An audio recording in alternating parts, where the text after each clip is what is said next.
Ah, the good old days of arcade games, where we spent countless hours and quarters feeding those hungry machines. While classics like Pac-Man and Street Fighter are always in the spotlight, there are plenty of hidden gems that didn't get their due back in the day. From beat-em-ups to shooters, these games flew under the radar but deserve a serious replay today. Whether it's a quirky concept or gameplay that was ahead of its time, these underrated arcade treasures need some love. So, dust off those nostalgia goggles, because we're diving into top 100 underrated arcade games. Explored. Let's press start.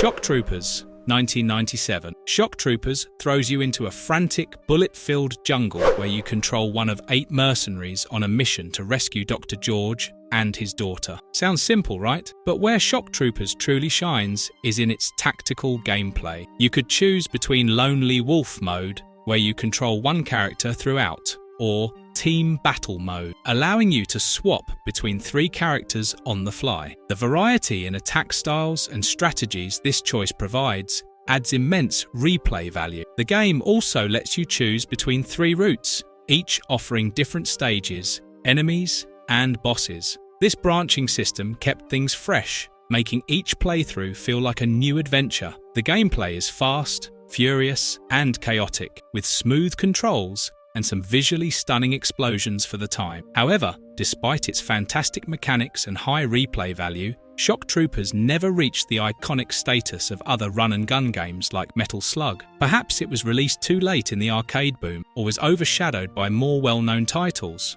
Some interesting trivia is that the game was developed by Saurus, a lesser-known developer, and not SNK themselves. This might explain why it didn't receive as much marketing push. Also, Shock Troopers did receive a sequel, but the follow-up dropped the 3-route system, which many fans consider a misstep. If you're into tactical shooters that keep you on your toes, this one is a hidden gem worth dusting off.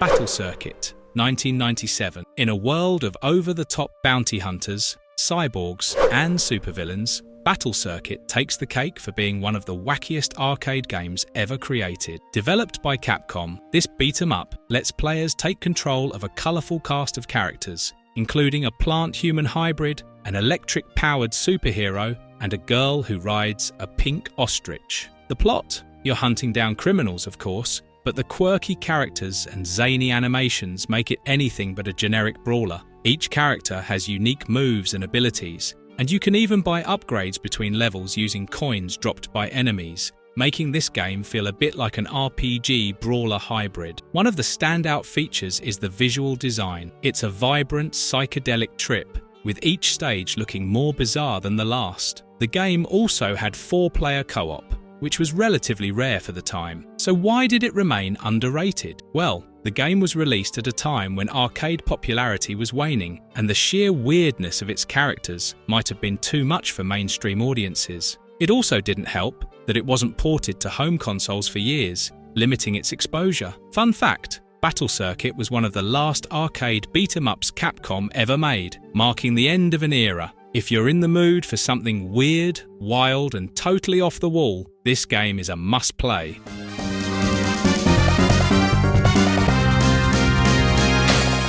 The Outfoxies, 1994. Imagine Super Smash Bros., but with assassins, interactive environments, and absolutely insane weaponry. That's the Outfoxies. This overlooked gem pits you against a roster of assassins, all trying to outdo each other in the deadliest, most cartoonish ways possible. You'll be using everything from frying pans to rocket launchers while fighting on a variety of stages that include collapsing buildings, a moving train, and even a plane. The gameplay revolves around using the environment to your advantage, with objects like chandeliers or sharks, yes, sharks, acting as both hazards and tools for taking out your opponents. Each character has a distinct style, from John Smith, a James Bond-like spy, to Betty Doe, a snake-wielding thief. The chaotic action and interactive environments make every fight unpredictable and hilarious. Despite its innovative mechanics and fun concept, the Outfoxies never got the recognition it deserved,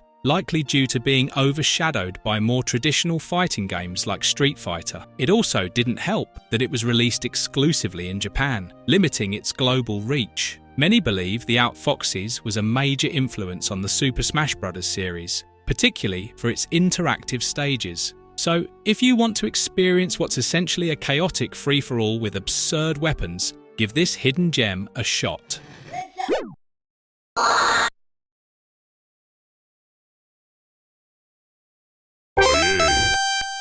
Ninja Baseball Batman, 1993. If you thought Batman was the only superhero who could pull off the cape, think again. Ninja Baseball Batman is one of the weirdest yet most entertaining beat-em-ups you've probably never heard of. The game has nothing to do with the Dark Knight, but instead stars 4 baseball-themed ninjas fighting to recover stolen statues from a villainous team of robots and monsters. Yeah, you heard that right. The gameplay is your typical side-scrolling brawler, but with a twist. Everything is baseball themed. Your characters use bats to take down enemies, and even the bosses are bizarre, like a giant airplane with arms or a baseball stadium come to life. The animation is smooth, the combat is fast-paced, and the game even includes a co-op mode for up to 4 players. It's hard to believe this game didn't catch on more, but its goofy theme might have thrown people off. Released during the beat-em-up boom, Ninja Baseball Batman likely got lost in the flood of similar titles. However, in Japan,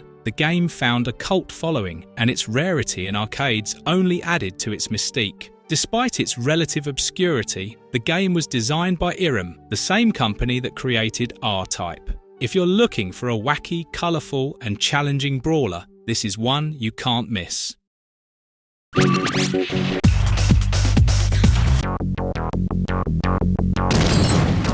Mars Matrix, 2000. Mars Matrix is the kind of game that throws you into the deep end and dares you to swim. This vertical scrolling shoot-'em-up is notoriously difficult, but equally rewarding for players who like a challenge. The plot? Aliens have taken over Mars, and it's up to you to fight your way through waves of enemies to save humanity. Typical shoot-'em-up stuff, but the gameplay is where Mars Matrix truly shines. It features a unique reflex system, allowing you to bounce enemy projectiles back at them. This adds a layer of strategy rarely seen in shoot-'em-ups, forcing you to think about positioning and timing rather than just shooting everything in sight. The game also rewards players with experience points, which can be used to upgrade weapons, a feature that sets it apart from other arcade shooters. So, why is it underrated? Probably because it's so darn hard. Mars Matrix demands perfection from players, which might have scared off casual fans. It was also released in the twilight years of arcades,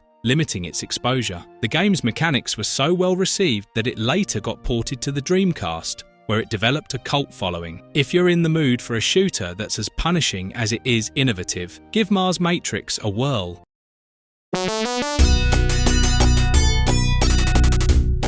Blood Bros, 1990. Blood Bros is what happens when a classic Western shootout meets a whole lot of explosions. In this spiritual successor to Cabal, you play as either a cowboy or a Native American warrior, taking on waves of enemies with some seriously destructive firepower. The game puts you in control of a reticle as you move across the screen, dodging bullets and wreaking havoc on everything in sight. Buildings, trains, and entire towns crumble as you go. The destruction isn't just for show either. It adds a tactical element to the gameplay. By taking out enemy hideouts and structures, you can gain an edge over your foes. The fast-paced action and tight controls make it a blast to play, but Blood Bros didn't quite get the attention it deserved. Perhaps it was overshadowed by the more popular Sunset Riders. Or maybe the sheer amount of chaos was too much for players to handle back in the day. Released in 1990, it arrived just as arcades were beginning to decline, which didn't help its case either. Interestingly, Blood Bros features some of the earliest destructible environments in a game, setting the stage for the kind of dynamic stages that would later become standard in many action games.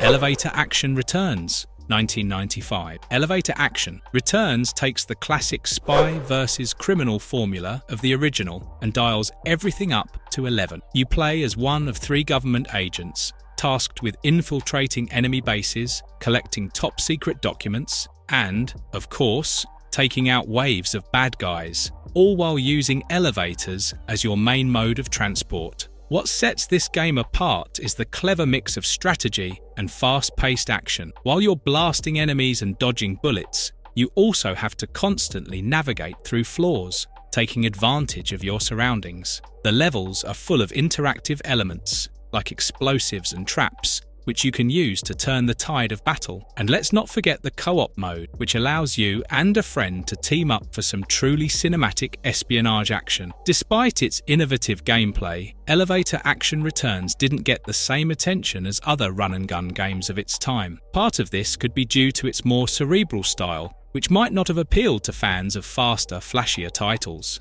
Released mainly in Japan, it also didn't get as much global exposure. One of the game's most interesting elements is its combination of environmental interaction with traditional run-and-gun mechanics, something that would later influence other genres. AirGallet blows your socks off.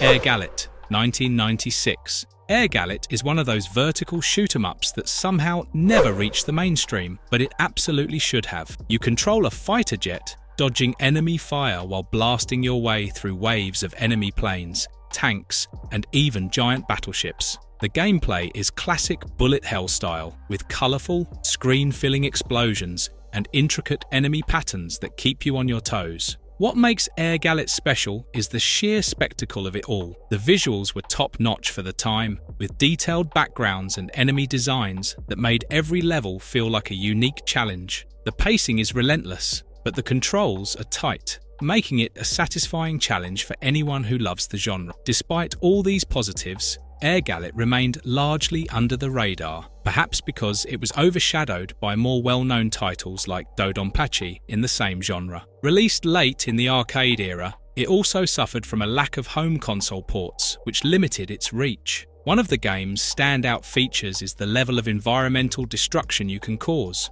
Blowing up tanks, ships, and entire buildings adds a level of satisfaction that's hard to beat.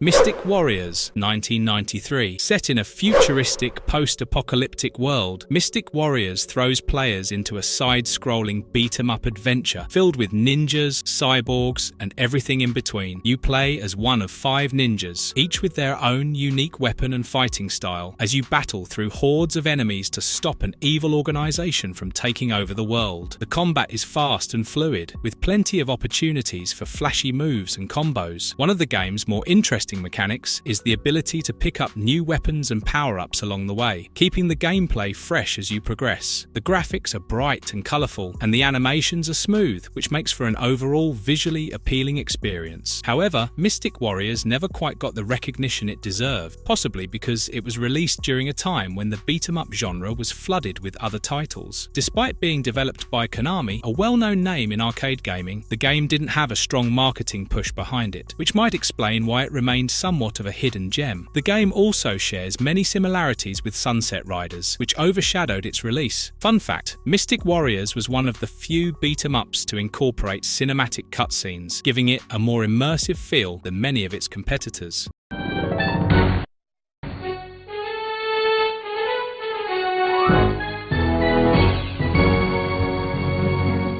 Dungeon Magic, 1994. Ever wanted to play a beat-em-up set in a fantasy world? That's exactly what Dungeon Magic offers. Set in a land filled with dragons, knights, and sorcery, this game lets you and up to 3 friends choose from 4 different heroes as you hack and slash your way through dungeons, forests, and castles. The gameplay is classic beat-em-up, but with an RPG twist. You can pick up new weapons and items along the way, each offering different abilities and advantages. The game also features branching paths paths, so each playthrough can be slightly different depending on the choices you make. One of the coolest features is the combo system, which lets you string together attacks for more damage and style points. Despite its fun mechanics and fantasy setting, dungeon magic never quite took off. Part of the reason might be that it was overshadowed by bigger names like Golden Axe and Dungeons & Dragons: Tower of Doom, which were more well-known and had stronger branding. Another issue was that dungeon magic didn't receive a home console port for years, limiting its exposure. One of the unique aspects of this game is its focus on co-op play, with special team attacks that can only be activated when playing with friends, adding an extra layer of strategy to the action.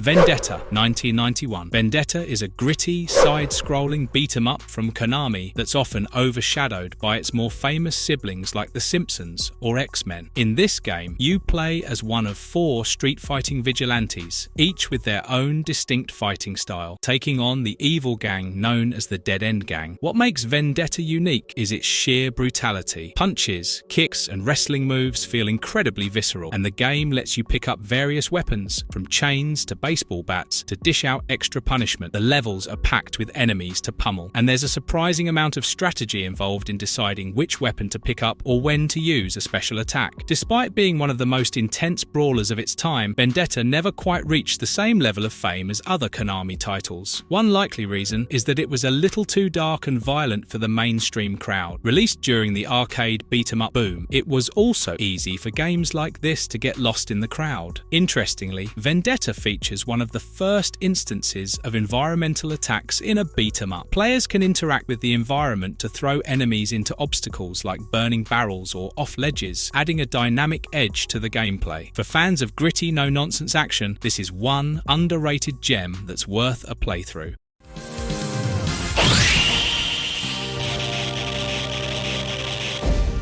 Red Earth, 1996. A unique mix of fighting game mechanics with RPG elements, Red Earth was one of the few fighting games to take place in a fantastical world filled with magic, dragons, and epic bosses. Released by Capcom on the CPS3 hardware, the game never quite caught the same attention as Street Fighter or Darkstalkers, despite having some truly innovative features. In Red Earth, you pick one of 4 heroes, each with their own abilities and story, and fight through a series of one-on-one battles against monstrous bosses. However, what really set the game apart was its RPG system. You could level up, earn experience points, and collect items, all of which carried over between games via a password system. The combat itself was incredibly fluid, with Capcom's signature animation style and a variety of special moves that gave each character a distinct playstyle. Despite all of this, Red Earth never reached mainstream success, likely due to its limited release in arcades and the lack of a home console port until much later. Another reason for its obscurity was that it didn't follow the standard arcade format of fighting other players, focusing instead on its story-driven boss battles. What makes Red Earth fascinating is its status as a true what-if game. What if it had gotten the same push as Capcom's bigger titles? It's a question worth pondering for fans of both fighting and RPG genres. Entering Bayroot.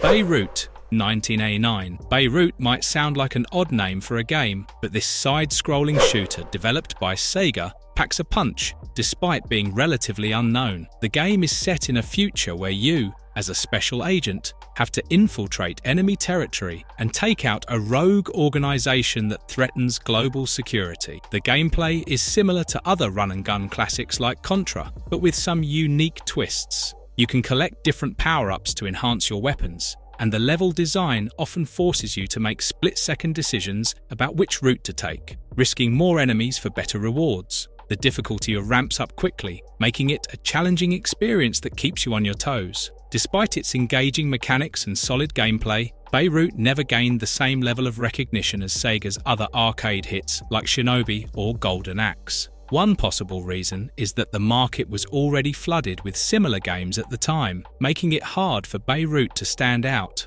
The game's visuals were also slightly less polished compared to other Sega titles, which may have made it less appealing to arcade goers. However, Bayroot still holds up as a fun and challenging run-and-gun shooter. especially for fans of the genre looking for a hidden gem. Terminate them! Terminate them! Terminate them! Armored Warriors, 1994. If you're a fan of giant mechs, then Armored Warriors is the kind of game that will scratch that itch. This side-scrolling beat-em-up from Capcom has you piloting giant mechs as you smash, blast, and stomp your way through enemy forces in a futuristic battlefield. The game features 4 different mechs to choose from, each with its own strengths and abilities. And the real highlight here is the customization. As you defeat enemies, you can pick up parts from their destroyed mechs and use them to upgrade your own, swapping out arms, legs, and weapons to create your ultimate war machine. The ability to mix and match parts gives Armored Warriors a level of depth that was rare in arcade games at the time, making it a blast to experiment with different combinations. Despite its unique mechanics and visually impressive graphics, Armored Warriors remained somewhat of a sleeper hit, possibly because it came out during the decline of arcade popularity. The game also didn't receive a home console port for years, limiting its exposure to a wider audience. However, Armored Warriors did leave a lasting impact, as some of its mechanics and characters were later incorporated into the Cyberbots fighting game. Undercover Cops, 1992. Set in a dystopian future where law and order are maintained by a group of rogue vigilantes, Undercover Cops is a side-scrolling beat-em-up that adds a unique twist to the genre. Developed by Irem, the game puts you in control of one of 3 gritty, street-level cops as they take on an evil crime syndicate bent on total control. The standout feature of Undercover Cops is its over-the-top action. Everything from the character designs to the enemy encounters feels larger than life. You can pick up random objects like street lamps and girders to use as weapons, adding a layer of environmental interaction that gives the game a dynamic feel. The graphics are detailed and dark, fitting the dystopian setting perfect. So why did Undercover Cops remain underrated? Released in 1992, it faced stiff competition from other beat-em-ups that had already established a stronghold in arcades, like Final Fight and Streets of Rage. Additionally, the game didn't see a widespread release outside of Japan, making it harder for international audiences to experience it. However, the game's quirky sense of humour and unique world building have earned it a small but loyal cult following over the years.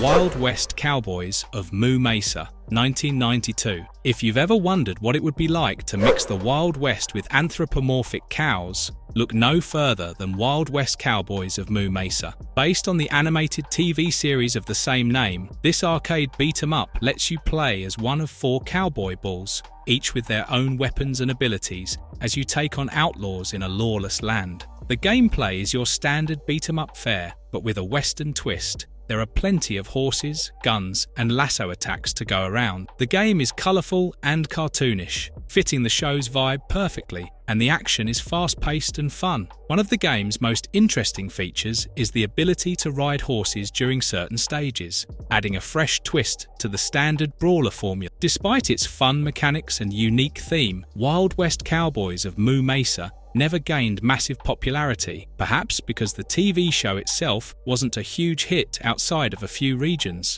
Released at a time when arcade gaming was already on the decline, it simply didn't have the staying power to make a significant mark. However, its quirky premise and solid gameplay make it a fun trip down memory lane for those who did get a chance to play it.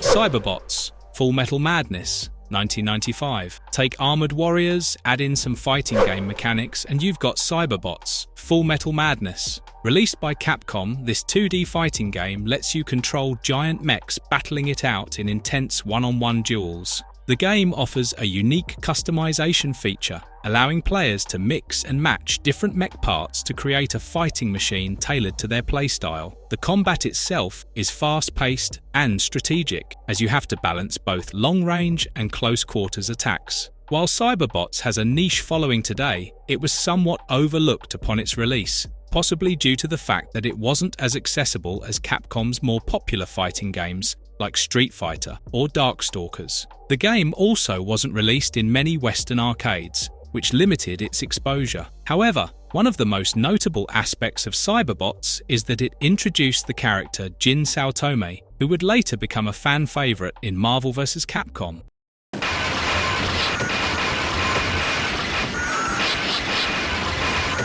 Alien Storm, 1990. If you ever wanted a beat-em-up mixed with alien invasions, Alien Storm is the game. Developed by Sega, Alien Storm has you fighting off hordes of extraterrestrial enemies as part of a specialized task force. The gameplay is a mix of side-scrolling beat-em-up action and shooter segments, where you take control of one of 3 heroes, each with their own unique weapons and abilities. The game's visuals are bright and colourful, with a lot of detail put into the alien designs. These aren't your typical UFO greys, but bizarre, shape-shifting creatures that add a lot of variety to the enemy encounters. Despite its fun and varied gameplay, Alien Storm never quite gained the same level of fame as Sega's other titles like Golden Axe or Streets of Rage. Part of this could be due to its release timing, as it hit arcades during a period when there was already stiff competition in the beat-em-up genre. Another factor could be that it tried to blend multiple gameplay styles, which, while innovative, may have turned off players looking for a more straightforward experience. That said, the game's mix of action and strategy, along with its quirky alien designs, makes it a hidden gem worth revisiting.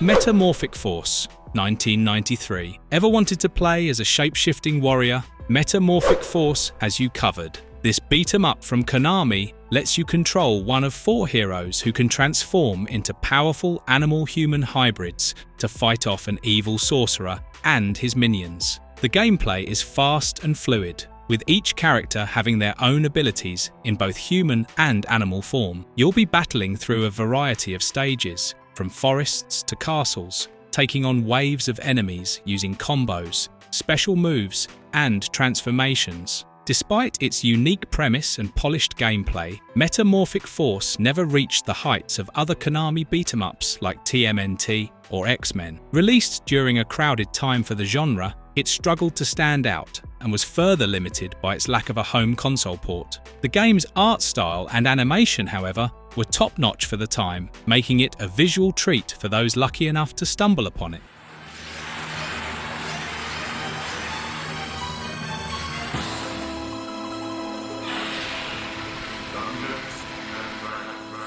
Dungeons & Dragons, Shadow over Mystara, 1996. Blending classic beat-em-up gameplay with Dungeons & Dragons-style RPG elements, Dungeons & Dragons, Shadow over Mystara offers an experience that stands apart from most arcade games of its time. Players can choose from 6 distinct classes, each with unique abilities, as they take on a quest filled with monsters, magic, and treasure. The game's RPG elements allow players to level up, collect loot, and even make decisions that affect the course of the game, giving it a level of depth rarely seen in arcade titles. What truly sets Shadow over Mystara apart is its co-op gameplay, where up to 4 players can team up, combining their abilities to take down powerful bosses and navigate the game's branching paths. Despite being one of the most polished and engaging beat-em-ups of its time, Shadow over Mystara didn't achieve widespread fame, possibly due to its complex mechanics that may have intimidated more casual players.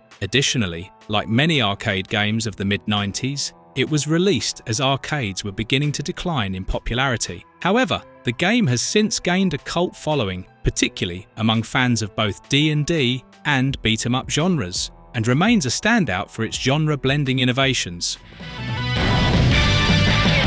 King of Fighters 97. Story moves. King of Fighters 97, 1997. The King of Fighters series has always been a staple in the fighting game world, but King of Fighters 97 remains one of the more underappreciated entries. Released by SNK, the game introduced several new mechanics, including the choice between advanced and extra modes, which altered how players charged their power meter and performed special moves. The plot centers around the third and final chapter of the Orochi saga, bringing epic storytelling to a genre often focused solely on combat. The roster is massive, featuring fan favorites like Kyo Kusanagi and Iori Yagami, along with new fighters like Shingo Yabuki. The game's unique 3-on-3 tag team combat system is both fast and strategic, allowing players to form powerful teams with various synergies. However, despite its strong gameplay and intriguing story, King of Fighters 97 didn't gain the same level of international attention as its counterparts, mainly due to its limited distribution in the US arcades in the late 90s, were also beginning to lose their dominance, which didn't help its case. Interestingly, King of Fighters 97 is still a beloved title among hardcore fans, especially in Latin America and Asia, where the game continues to be played competitively. Crystal Castles, 1983. In Crystal Castles, you control Bentley Bear, a character racing through a series of isometric 3D mazes to collect gems while avoiding enemies like trees, skeletons, and bees. If the premise sounds odd, that's because it is, but it's also incredibly fun. One of the earliest games to feature an isometric perspective, Crystal Castles stood out from the usual maze chase games of the time, like Pac-Man. The graphics were vibrant and the gameplay felt fresh, allowing players to jump, collect gems, and outsmart enemies in real time. Despite its innovative mechanics and unique design, Crystal Castles didn't get the recognition it deserved, likely because it was released during the golden age of simpler arcade games that required less strategy. It was, however, one of the first arcade games to feature an actual ending, a rarity at the time. The combination of its quirky aesthetic and challenging gameplay makes Crystal Castles a hidden gem, pun intended, that's definitely worth a revisit.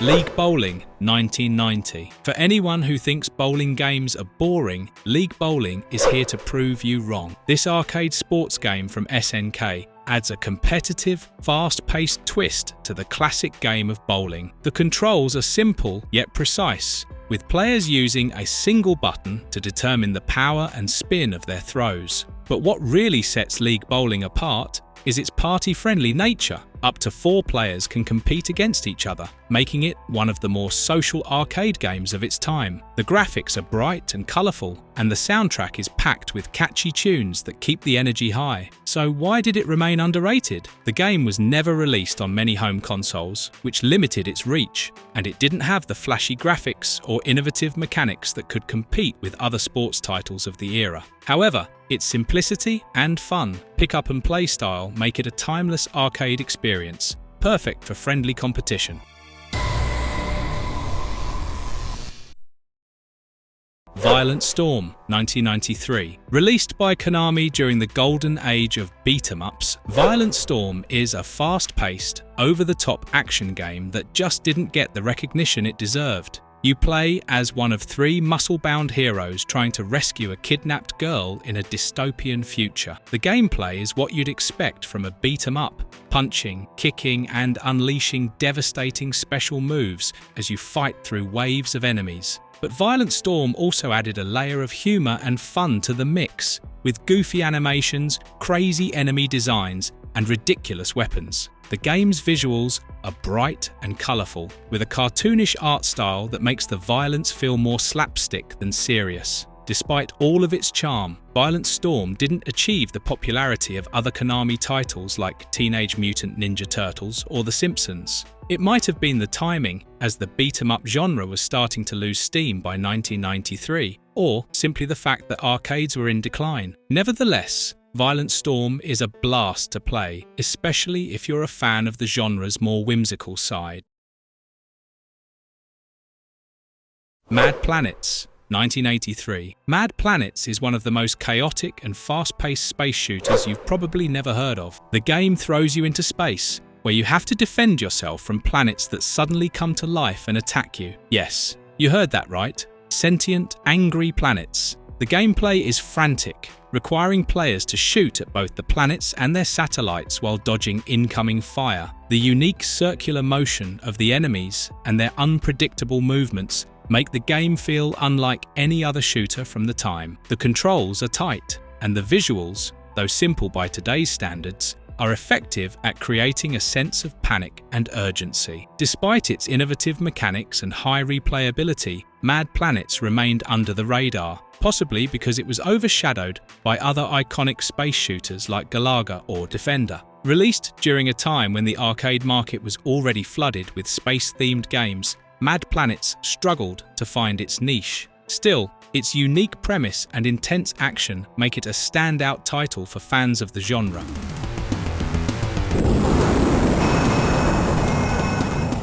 Hot Dog Storm, 1996. Don't let the strange name fool you. Hot Dog Storm is a serious contender in the vertical scrolling shooter genre. The game puts you in control of a futuristic aircraft as you blast your way through waves of enemies and towering bosses. The gameplay is fast-paced and intense, with enemies coming at you from all angles. The game's difficulty ramps up quickly, making it a tough challenge for even experienced players. The visuals are vibrant, with detailed enemy designs and colourful explosions lighting up the screen. One of the game's standout features is its weapon upgrade system, which allows you to enhance your ship's firepower as you progress. Despite its solid mechanics and exciting gameplay, Hot Dog Storm remained largely unnoticed, possibly due to its strange title and the fact that it was released during the late 90s, when arcades were already on the decline. The game also didn't see a home console port, limiting its reach even further. However, if you're a fan of shooters and looking for something a bit off the beaten path, Hot Dog Storm is worth a play for its sheer fun and intensity. Major Havoc, 1983. This game is a mix of several genres wrapped up in a weak vector graphics package. You play as the titular Major Havoc, a space hero on a mission to destroy enemy reactors and escape before the bases blow up. The game combines elements of platforming, puzzle solving, and even a bit of asteroids-like shooting. The coolest part? You actually had to navigate through mazes to reach the reactors, adding a layer of strategy and exploration. The vector graphics give it a distinct visual style that stands out even today. Released during a time when arcades were dominated by simpler action games, Major Havoc likely remained underrated because it required more thought and strategy than the average arcade game. The game's deeper mechanics might have been a bit too complex for casual players, limiting its appeal. Still, its unique combination of gameplay styles makes Major Havoc a hidden gem that's definitely worth checking out for anyone who enjoys a good challenge.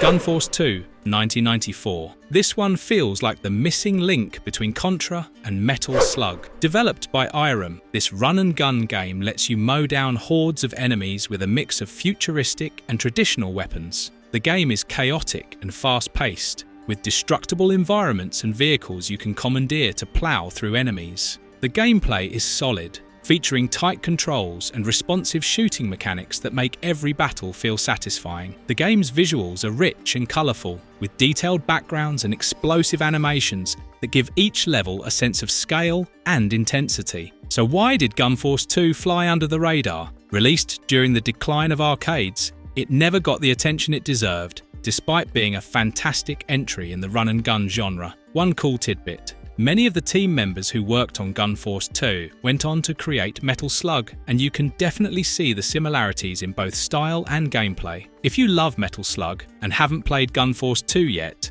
you're missing out on a piece of arcade history.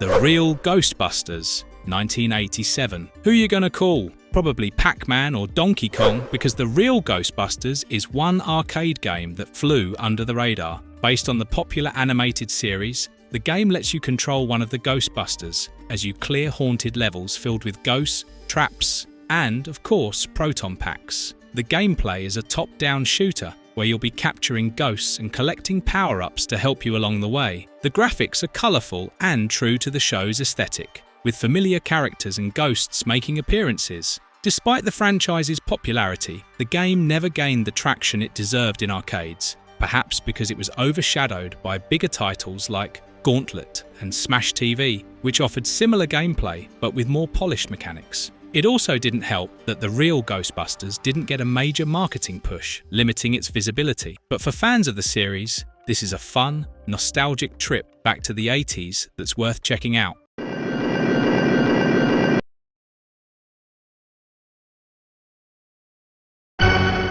Knights of the Round, 1991. If you're into medieval knights and epic sword battles, Knights of the Round is an underrated gem that you've likely missed. Developed by Capcom, this side-scrolling beat-em-up lets you control one of 3 legendary knights, Arthur, Lancelot, or Percival, as you battle your way through hordes of enemies to defeat an evil king. The gameplay is straightforward but satisfying, with smooth combat mechanics that let you pull off combos and special moves. The game also features a unique level-up system, where your character's armor and weapon change visually as you gain experience, adding a sense of progression often missing in other beat-em-ups. Despite its fun gameplay and great visuals, Knights of the Round never reached the popularity of other Capcom titles like Final Fight or Captain Commando. Released at a time when the arcade beat-em-up genre was starting to get saturated, it struggled to stand out. However, its medieval theme and RPG-like elements make it one of the more unique titles in the genre, and definitely worth a play if you're a fan of knights and brawlers alike.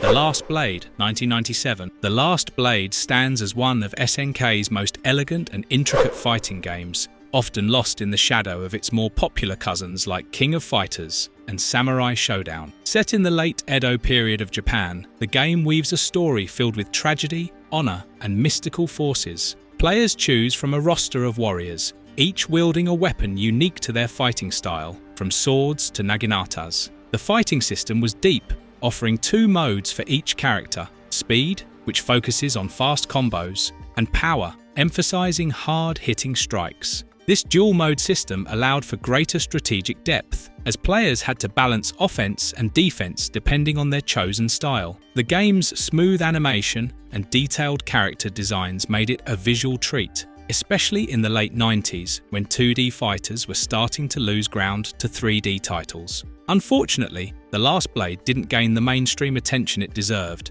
likely because the arcade scene was beginning to fade, and it never saw a proper console release outside Japan for years. Despite this, The Last Blade is often cited as having one of the most melancholic and emotional atmospheres of any fighting game. With its music and character backgrounds contributing to its somber tone, it's a gem for fans of samurai-themed games and fighters looking for a deep, technical challenge.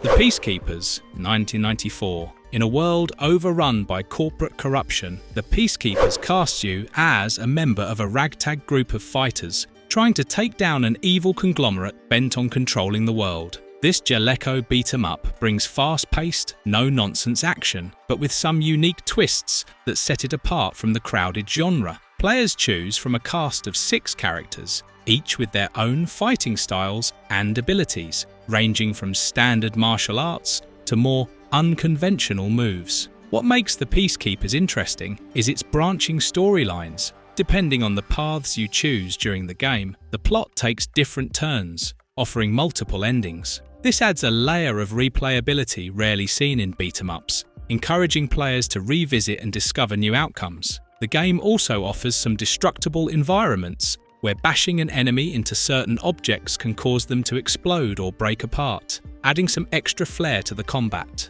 Despite its ambitious design, the Peacekeepers remained in the shadow of bigger beat-em-ups like Streets of Rage and Final Fight. Released towards the tail end of the beat-em-up craze, it never quite found its audience, and the lack of marketing didn't help.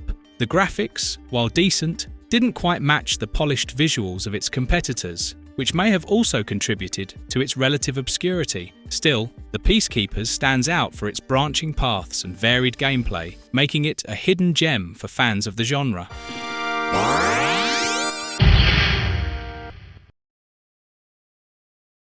Mega Man: The Power Battle, 1995. For fans of the Mega Man series, Mega Man: The Power Battle is a fun diversion from the usual platforming challenges. Instead of jumping and shooting through intricate levels, this arcade title strips away the level design and focuses purely on the boss battles. Something Mega Man fans already loved, you can play as Mega Man, Proto Man, or Base, each with their own abilities, and take on a variety of robot masters from previous Mega Man games. After defeating a boss, you gain their weapon, which you can then use against the other bosses, following the familiar rock-paper-scissors mechanic the series is known for. The game offers 3 modes, each focusing on different sets of bosses from Mega Man 1 to 3, Mega Man 4 to 6, and Mega Man 7. The action is fast-paced, and the controls are as tight as you'd expect from a Mega Man title. However, the power battle never achieved widespread popularity. Part of the reason was its limited arcade release, and it didn't see a home console port until much later, which prevented many fans from experiencing it. Moreover, since it lacked the signature platforming levels that Mega Man fans adored, some may have seen it as a novelty rather than a full-fledged entry in the series. Still, Mega Man: The Power Battle offers a unique experience that simplifies the formula while retaining the core essence of what makes Mega Man fun. Plus, it's a blast to play with a friend in co-op mode.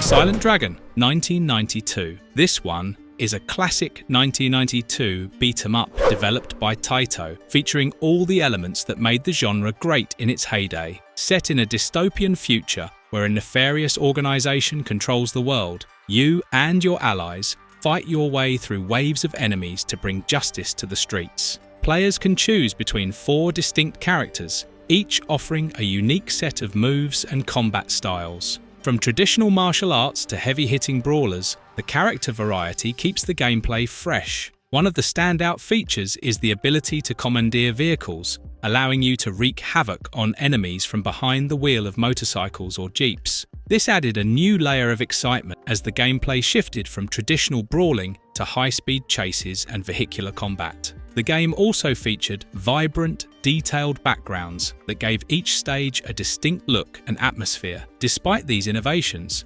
Silent Dragon never gained the widespread attention of similar titles like Final Fight or Double Dragon. Released at a time when the beat-em-up market was saturated, Silent Dragon struggled to stand out. Its lack of a major console release also hurt its chances of finding a wider audience. Nevertheless, Silent Dragon offers a thrilling, fast-paced experience with enough unique features to warrant a revisit for fans of the genre.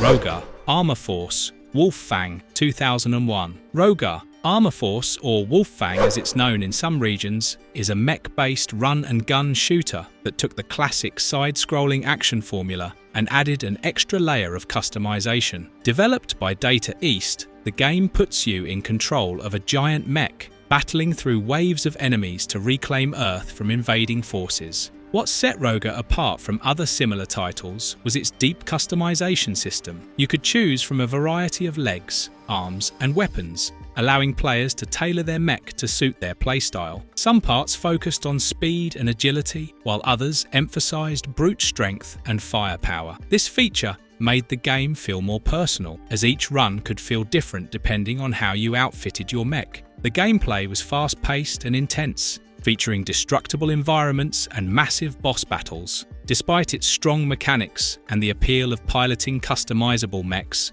Rogar: Armor Force didn't achieve widespread success. Released during a period when arcades were starting to decline, it struggled to find its audience. Additionally, the complex customization system may have been a bit too intimidating for casual players looking for more straightforward action. Still, for those who love the idea of building their own ultimate war machine, Rogar: Armor Force is a hidden gem in the run-and-gun genre.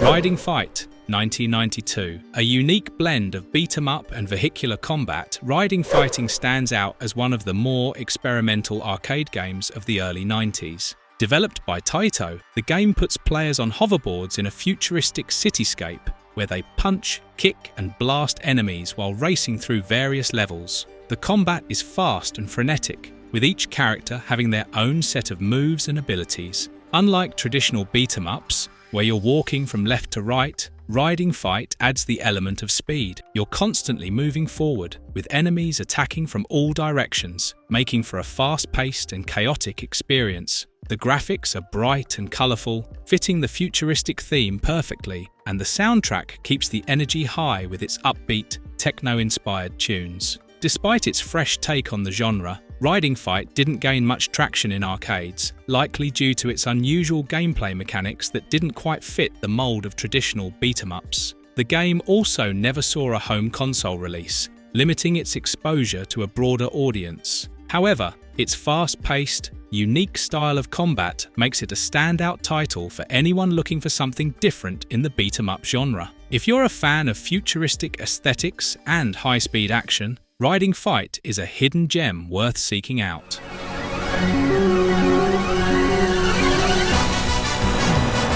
The Monster Maulers, 1993. Konami's Monster Maulers is a wild mashup of beat-em-up and boss rush mechanics, pitting players against a series of gigantic, grotesque monsters in one-on-one battles. Players control one of 3 martial artists, each with their own moveset, as they fight to save the world from an alien invasion led by monstrous creatures. The gameplay mixes elements from both fighting games and traditional beat-em-ups, with a focus on defeating massive bosses in over-the-top battles. Each boss has its own unique attacks, making every fight feel fresh and challenging. What really sets Monster Maulers apart is the sheer size and variety of the enemies. Giant dragons, mechanical beasts, and alien monstrosities are just a few of the foes you'll face. The game also features a co-op mode, allowing 2 players to team up and tackle the bosses together, adding to the excitement. Despite its fun, bombastic gameplay, Monster Maulers didn't gain widespread popularity, possibly due to its genre-blurring mechanics that didn't fit neatly into either the fighting game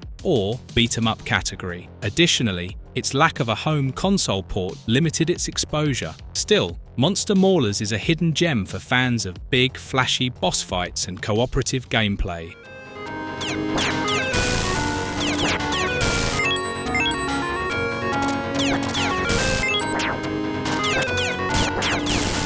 Willow, 1989. Inspired by the fantasy film of the same name, Willow is an arcade action-adventure game developed by Capcom that takes players on a magical journey through a richly detailed world. You can choose to play as either the diminutive but brave Willow or the sword-wielding Mad Martigan as they set off on a quest to stop the evil sorceress Queen Bavmorda. The game blends side-scrolling action with RPG elements, allowing players to collect items and power-ups as they progress through various stages filled with enemies, traps, and environmental hazards. Each character has their own abilities. Willow uses magic, while Mad Martigan relies on brute strength, giving players different ways to approach each challenge. The game's levels are beautifully crafted, with vibrant backgrounds that bring the fantasy world to life. Despite being a solid arcade title, Willow didn't achieve massive success, likely due to the fact that it was overshadowed by more popular Capcom titles of the time,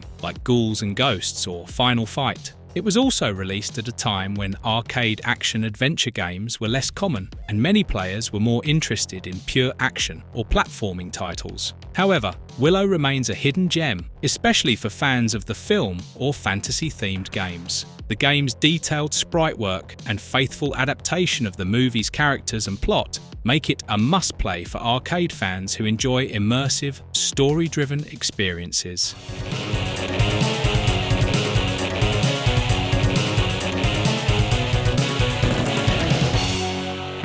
Power Instinct, 1993. Power Instinct brings a quirky, offbeat charm to the 2D fighting game genre, developed by Atlus, and featuring one of the most diverse and eccentric rosters in fighting game history. While most fighters of the era leaned towards serious martial arts or fantastical themes, Power Instinct took a more humorous route, with characters like an elderly grandmother who could transform into her younger, more powerful self mid-fight, or a monk who attacks by chanting mantras. The gameplay mechanics are solid, with standard fighting game moves like combos, special attacks, and super moves, but it's the game's light-hearted, almost comical approach that makes it stand out. The visual style is colourful and exaggerated, fitting the game's tone, and the soundtrack features a mix of energetic and quirky tunes that match the wild cast of characters. Despite its fun premise and competent mechanics, Power Instinct didn't achieve mainstream success,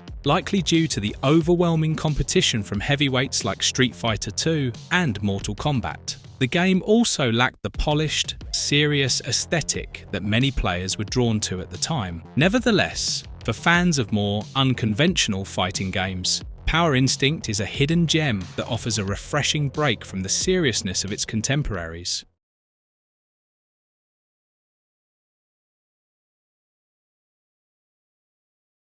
Carrier Airwing, 1990. Carrier Airwing is a side-scrolling shoot-'em-up developed by Capcom, and while it may not have reached the same iconic status as Gradius or R-Type, it's an excellent entry in the genre. Set during a fictional military conflict, the game puts players in control of a high-tech fighter jet, flying through a variety of missions where you'll face waves of enemy aircraft, tanks, and giant bosses. The gameplay is fast-paced, with responsive controls and a satisfying upgrade system that lets you collect power-ups to enhance your weapons, giving you a much-needed edge against the increasingly difficult enemies. The game's visuals are bright and colourful, with detailed backgrounds that create a sense of scale, especially when facing off against massive bosses. However, despite its quality gameplay and design, Carrier Airwing remained somewhat under the radar, possibly due to the sheer number of shoot-'em-ups flooding the market at the time. Released during a crowded era for the genre, it struggled to stand out, especially with other more well-known titles dominating the arcade scene. Additionally, it didn't receive a home console port, limiting its reach to a wider audience. Still, Carrier Airwing is a solid shoot-'em-up that deserves more attention, especially for fans of the genre looking for something a bit less well-trodden.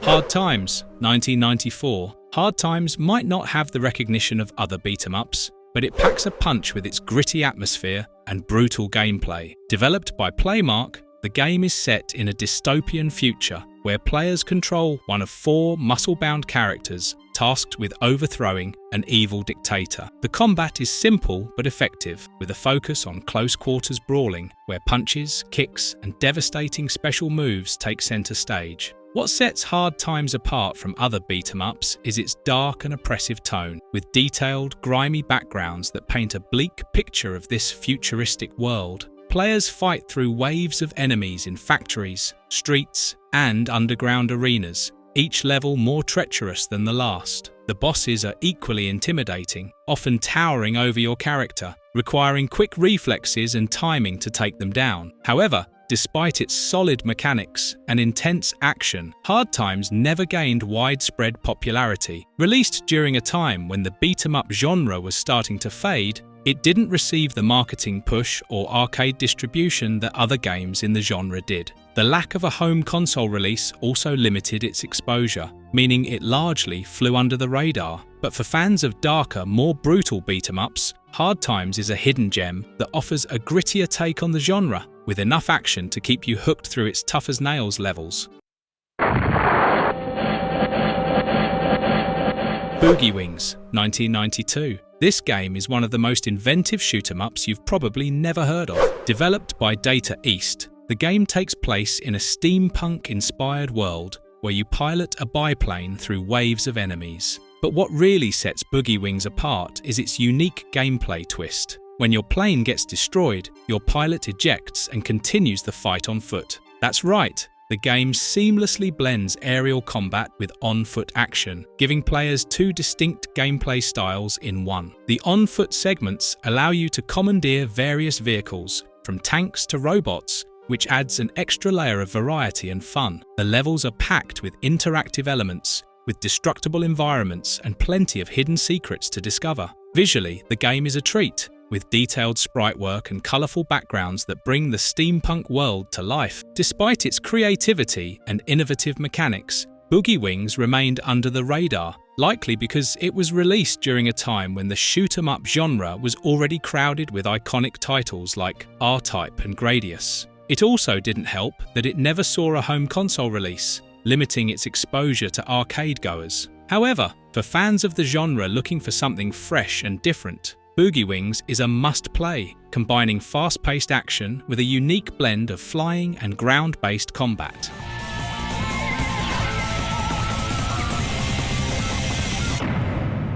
Rage of the Dragons, 2002, an overlooked gem in the 2D fighting game genre, and despite its late release in 2002, it offered something fresh for fans of tag-team brawlers. Developed by Evoga and Noise Factory, the game acts as a spiritual successor to Double Dragon, featuring many nods to the iconic franchise. Set in a modern city, Rage of the Dragons allows players to control two fighters at once, tagging them in and out during combat for strategic depth. Each character has a unique fighting style, with flashy moves and combos that are easy to pick up but hard to master. The game's visuals are vibrant, with detailed sprites and backgrounds that pop with colour and life. One of the standout features is its dynamic tag system, which allows players to chain combos between characters, creating devastating attacks and seamless transitions. Despite its solid mechanics and fun gameplay, Rage of the Dragons didn't gain the recognition it deserved, largely due to the decline of arcades in the early 2000s and the overwhelming competition from bigger franchises like Street Fighter and Tekken. Additionally, it never received a major console release at the time, which further limited its audience. However, the game has gained a cult following over the years,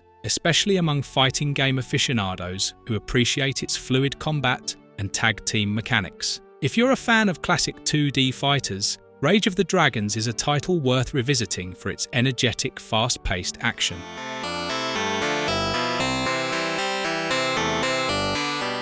Gandara, 1987. Gandara is an incredibly unique and obscure game developed by Taito that blends elements of run-and-gun gameplay with mysticism and Indian mythology. The game takes place in a surreal world filled with ancient temples, deities, and spiritual symbolism, where players control a character on a quest to defeat an evil force threatening the land. The gameplay is a mix of shooting and platforming, with players battling through hordes of enemies using mystical powers and a variety of weapons. Visually, the game is striking for its time, featuring colourful, psychedelic backgrounds and enemy designs that feel both otherworldly and menacing. One of the game's standout features is its integration of mythological elements into the gameplay, with boss fights against massive deities and creatures inspired by Indian folklore. Despite its innovative design and unique setting, Gandara remained largely unknown, even among arcade enthusiasts. Released in 1987, it was overshadowed by more mainstream action titles that focused on simpler, more accessible gameplay mechanics. Its complex themes and surreal art style might have been a bit too niche for a wider audience at the time. Additionally, Gandara never received a home console port, limiting its reach to arcade goers only. However, for fans of mythology and games that dare to be different, Gandara is a hidden gem that stands out for its creative approach to action and storytelling.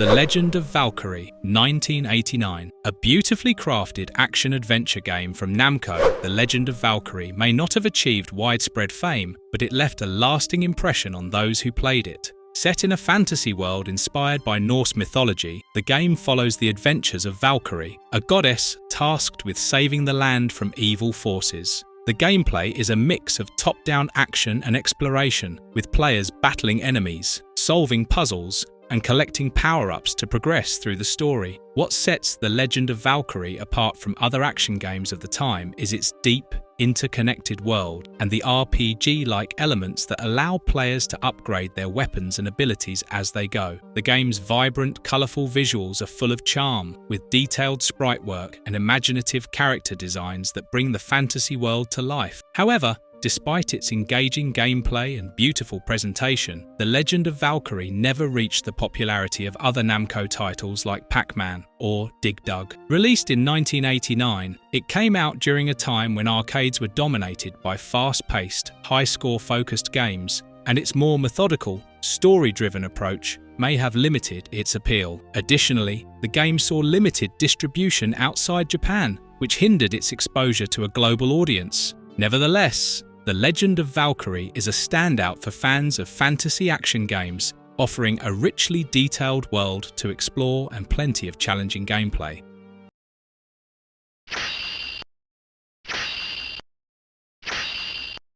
Three Wonders, 1991. Capcom's Three Wonders is a unique arcade game that offers not one, but three distinct experiences in a single cabinet. Released in 1991, the game includes three separate titles: Midnight Wanderers, a platformer; Chariot, a shoot-'em-up; and Don't Pull, a puzzle game. Each game has its own unique style and gameplay, giving players a variety of options to choose from. Midnight Wanderers is a side-scrolling platformer where you control a hero battling through forests, caves, and castles, using a crossbow to take down enemies. Chariot takes place in the same universe, but shifts to a horizontal shoot-'em-up, with players piloting a flying chariot through fantastical levels. Lastly, Don't Pull is a light-hearted puzzle game where you push blocks to trap enemies in a grid-based arena. Despite the variety and quality of these three games, Three Wonders never gained the same level of attention as Capcom's other arcade titles. Perhaps its biggest downfall was that it spread itself too thin. Offering three games in one package meant that none of the individual games were as deep as standalone titles. Additionally, Three Wonders didn't see a major home console release, further limiting its exposure. However, for arcade fans looking for something different, Three Wonders is a fascinating collection that showcases Capcom's versatility in game design, and each game holds up well, offering fun in its respective genre.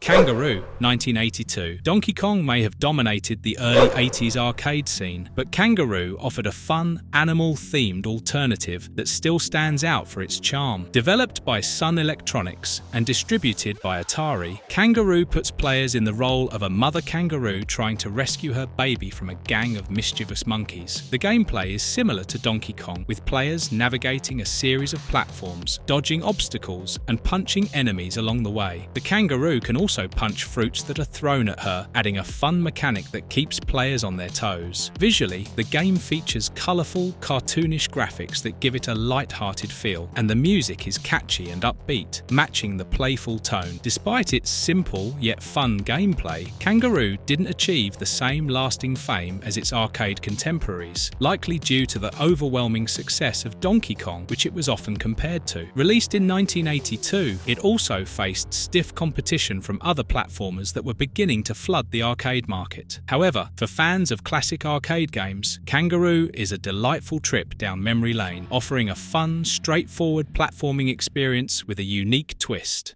Escape from the Planet of the Robot Monsters, 1909. This game is one of the more bizarre yet thoroughly entertaining arcade titles from the late 80s. Developed by Atari Games, the game is a blend of action, shooter, and puzzle elements, with players taking on the role of space heroes, rescuing hostages from a planet overrun by evil robots. The gameplay takes place from an isometric perspective, with players blasting their way through waves of robotic enemies while solving simple puzzles and navigating complex environments. The game's art style is a mix of comic book and pulp sci-fi, giving it a unique retro-futuristic feel that sets it apart from other arcade shooters. The humour is also a key part of the game's charm, with tongue-in-cheek dialogue and exaggerated characters, adding a light-hearted touch to the otherwise intense action. Despite its fun gameplay and distinctive style, Escape from the Planet of the Robot Monsters remained somewhat under the radar, possibly due to its quirky premise and niche appeal. Released in 1999, it arrived during a time when the arcade market was beginning to shift toward more straightforward action games, and its mix of genres may have made it harder for players to latch onto. Additionally, the game didn't receive widespread home console ports, limiting its exposure. However, for fans of quirky sci-fi and fast-paced action, this is one arcade title that deserves a second look. Congo Bongo, 1983. Often considered Sega's answer to Donkey Kong, Congo Bongo takes the platforming genre and adds a twist with its isometric perspective. Released in 1983, the game puts players in control of a safari explorer who must navigate various jungle environments to reach the top of the screen and confront a mischievous gorilla. The gameplay is similar to Donkey Kong in that you must avoid obstacles and enemies while climbing to the top of each level, but the isometric viewpoint makes the game feel unique and adds an extra layer of challenge. The levels are varied, featuring environments like rivers, cliffs, and jungles, each filled with dangerous animals and tricky platforming sections. Despite its fun and challenging gameplay, Congo Bongo never achieved the same iconic status as Donkey Kong, likely due to its more complex controls and isometric perspective, which could be difficult for some players to master. Released during a time when simpler platformers were dominating arcades, Congo Bongo may have been a bit too ahead of its time in terms of design. However, for those who enjoy classic platformers with a twist, Congo Bongo offers a fun and challenging experience that still holds up today.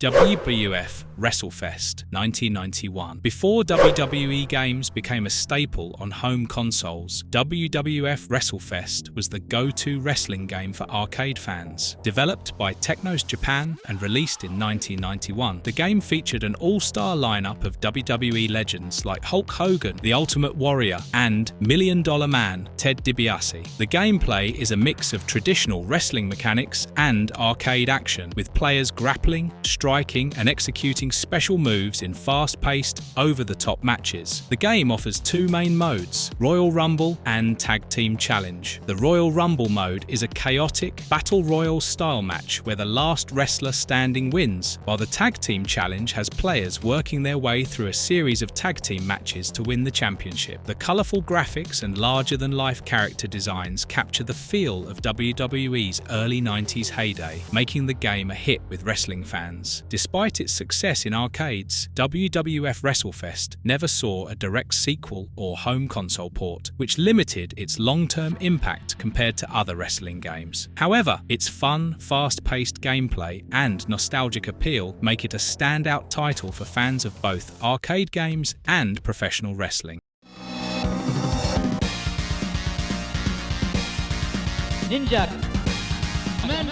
Ninja Commando, 1992. Developed by ADK and published by SNK, the game follows three ninjas, Joe, Rayar, and Ryu, on their quest to stop the evil villain Spider from using time travel to change the course of history. Each character comes equipped with unique abilities. Joe specializes in martial arts, Rayar uses shuriken and magic, and Ryu wields a katana. The gameplay consists of fighting waves of enemies across different time periods, from the prehistoric era to futuristic settings, giving each stage a fresh backdrop. One standout feature is the special moves, which you can perform by inputting fighting game-style commands, similar to Street Fighter or Fatal Fury. This mechanic added a layer of strategy and flair to the typical run-and-gun formula, encouraging players to use more than just basic attacks. Despite its engaging mechanics and diverse levels, Ninja Commando never gained widespread popularity, perhaps due to its timing. The arcade scene was saturated with fighting games and traditional shooters, which may have overshadowed it. Another possible reason for its underappreciation was its relatively steep difficulty curve, which could be off-putting for casual players. Still, Ninja Commando is a hidden gem for fans of action-packed, ninja-themed games, with its mix of futuristic weapons and ancient martial arts creating a unique, adrenaline-filled experience.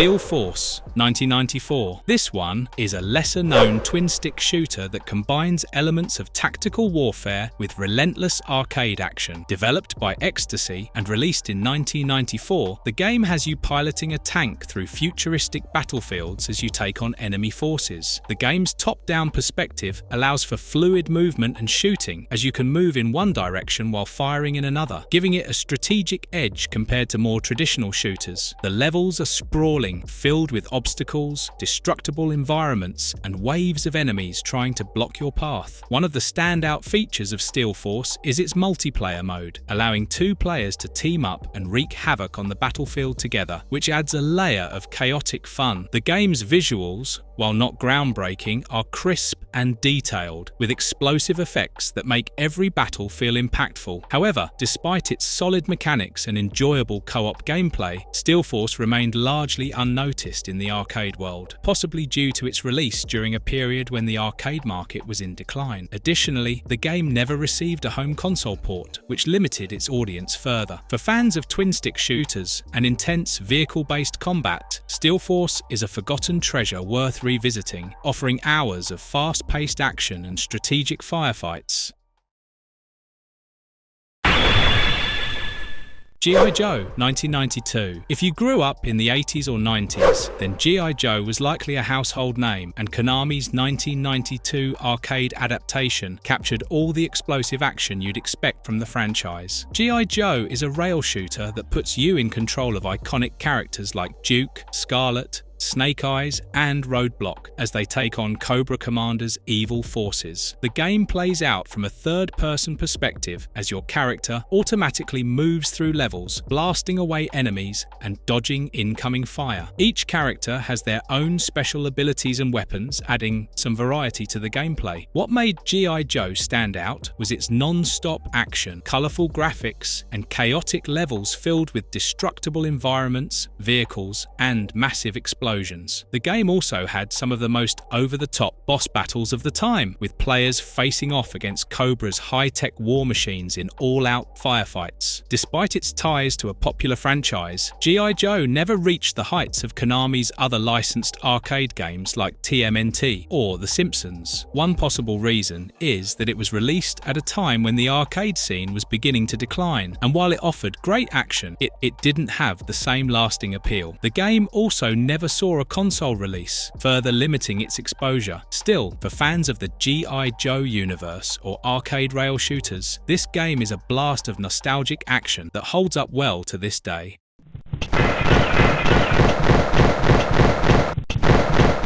Crackshot, 1985. Released by Bally Midway in 1985, Crackshot is an arcade light gun game that challenges players to test their accuracy across a variety of shooting galleries. The game features different themed levels, each with a set of targets that pop up on the screen, ranging from traditional bullseyes to more creative objects like bottles, birds, and animals. While light gun games were common in arcades during the 80s, Crackshot differentiated itself with its vibrant graphics and responsive shooting mechanics. The levels also varied in difficulty and theme, keeping players engaged as they moved from one gallery to the next. One of the most enjoyable aspects of Crackshot was its use of humour. Many targets would react in exaggerated ways when hit, adding a level of entertainment beyond just scoring points. Despite its enjoyable gameplay, Crackshot didn't become a massive hit, likely due to the limited appeal of light gun games compared to other genres dominating arcades at the time, such as platformers and fighters. The game's relatively short play sessions also may have deterred players looking for more complex, longer-lasting experiences. Additionally, Crackshot didn't see a console release, making it harder for fans to access it outside of arcades. Nevertheless, it remains a fun, nostalgic throwback for fans of classic arcade shooters.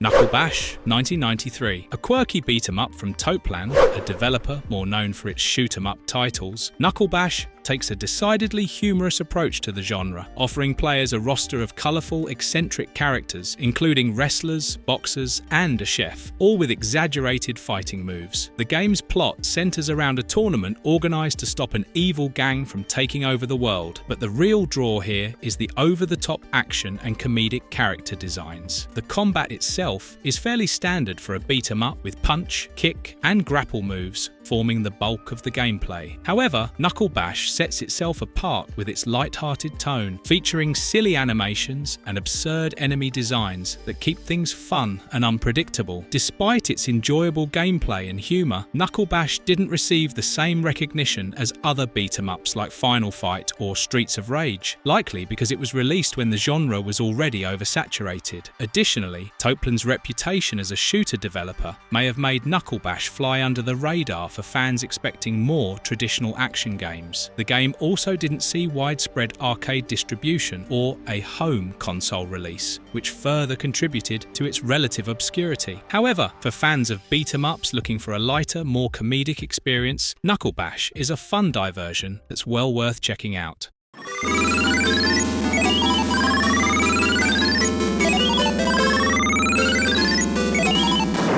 Bump and Jump, 1982. Bump and Jump, developed by Data East and released in 1982, is something unique on the traditional racing game formula, mixing vehicular combat with high-speed arcade action. The objective is simple: drive your car down a scrolling highway, bumping other vehicles off the road while jumping over large gaps to avoid crashing. The game's controls are straightforward, but require quick reflexes, as players must balance between bumping rival cars off the road and timing their jumps perfectly to avoid obstacles. The fast pace and simple yet addictive gameplay make Bump and Jump a classic arcade experience. One of the game's standout features is its jump mechanic, which adds a layer of strategy to the standard racing action, allowing players to leap over both gaps in the road and opponents. Visually, the game is colourful, with bright and engaging backgrounds that keep the action light and fun. Despite its innovative mechanics, Bump and Jump didn't reach the same level of fame as other early 80s arcade titles, likely due to stiff competition from other racing games like Pole Position. However, it did see some success with home console ports, particularly on the Atari 2600 and NES, where it gained a cult following. For fans of arcade racing games looking for something a bit different, Bump and Jump offers a fun, fast-paced challenge that stands the test of time.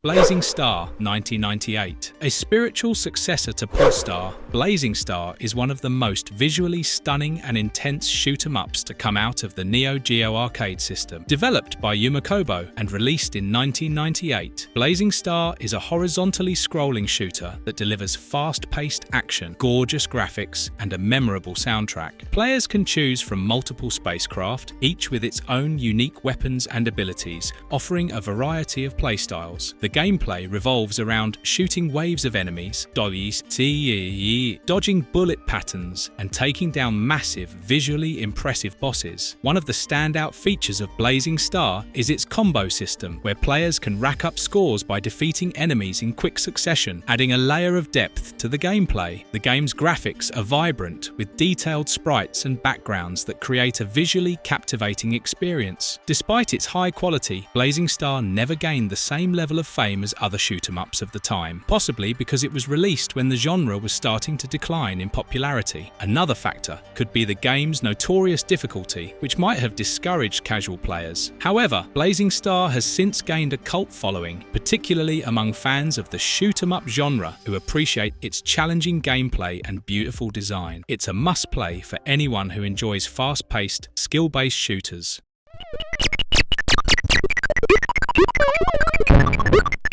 Donkey Kong Jr., 1982. Donkey Kong Jr., the sequel to the arcade classic Donkey Kong, flips the script by putting players in the role of Donkey Kong's son, who must rescue his father from the clutches of Mario. Released by Nintendo in 1982, the game introduced new mechanics and level designs that set it apart from its predecessor while still retaining the core platforming gameplay. Players navigate vertically scrolling levels, climbing vines, dodging enemies, and collecting keys to unlock Donkey Kong's cage. The controls are tight and the difficulty ramps up quickly, requiring quick reflexes and precise timing to avoid obstacles. One of the standout features of Donkey Kong Jr. is its reversal of roles. Mario, previously the hero, is now the antagonist, A rare move for early video games, the game's colourful graphics and catchy soundtrack help create an engaging arcade experience that builds on the legacy of the original Donkey Kong. Despite its popularity, Donkey Kong Jr. has always been somewhat overshadowed by its predecessor, which had a more significant cultural impact. However, it remains a beloved title in Nintendo's early catalogue, offering a fresh take on the platforming genre that still holds up today. For fans of classic arcade games, Donkey Kong Jr. is a must-play, both for its historical significance and its challenging, addictive gameplay.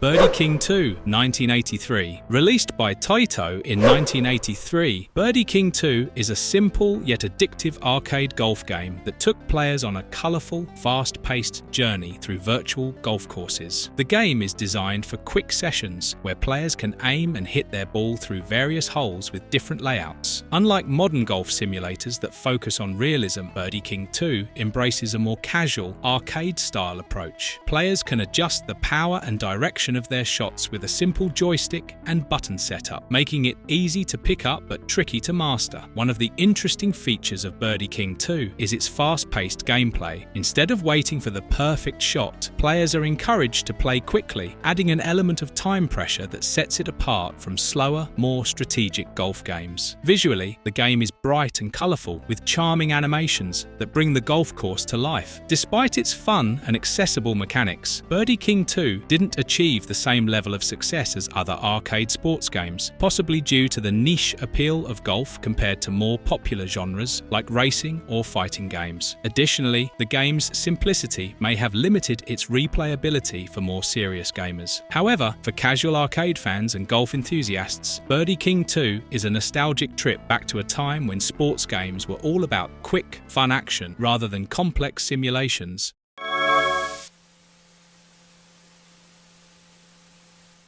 Strikers, 1945-1995. Now, this game is a vertically scrolling shoot-'em-up developed by Peacekeepers that brings World War II-era fighter planes into an intense, fast-paced battle against an alien threat. Released in 1995, the game blends historical aircraft with science fiction as players choose from 6 different Wildo fighter planes, each equipped with special weapons and abilities. The gameplay is pure arcade action, with waves of enemies, mid-bosses, and giant final bosses filling the screen with bullets. The key to success lies in mastering the game's responsive controls and using your plane's bombs and special attacks strategically to clear enemy waves. The game also introduced the charge shot mechanic, where holding down the fire button allowed players to unleash a more powerful, focused attack. Strikers 1945 stands out for its smooth gameplay, well-designed levels, and variety of enemies, all wrapped up in a visually appealing package with detailed sprites and vibrant backgrounds. Despite its quality, Strikers 1945 didn't receive as much attention as other shoot-'em-ups of the time, like Raiden or Dodonpachi, possibly due to the crowded market for arcade shooters in the mid-90s. The game did, however, find a dedicated following among hardcore shooter fans, particularly for its challenging difficulty and satisfying mechanics. In recent years, Strikers 1945 has enjoyed a resurgence in popularity through home console ports and digital re-releases, cementing its status as a hidden gem in the shoot-'em-up genre.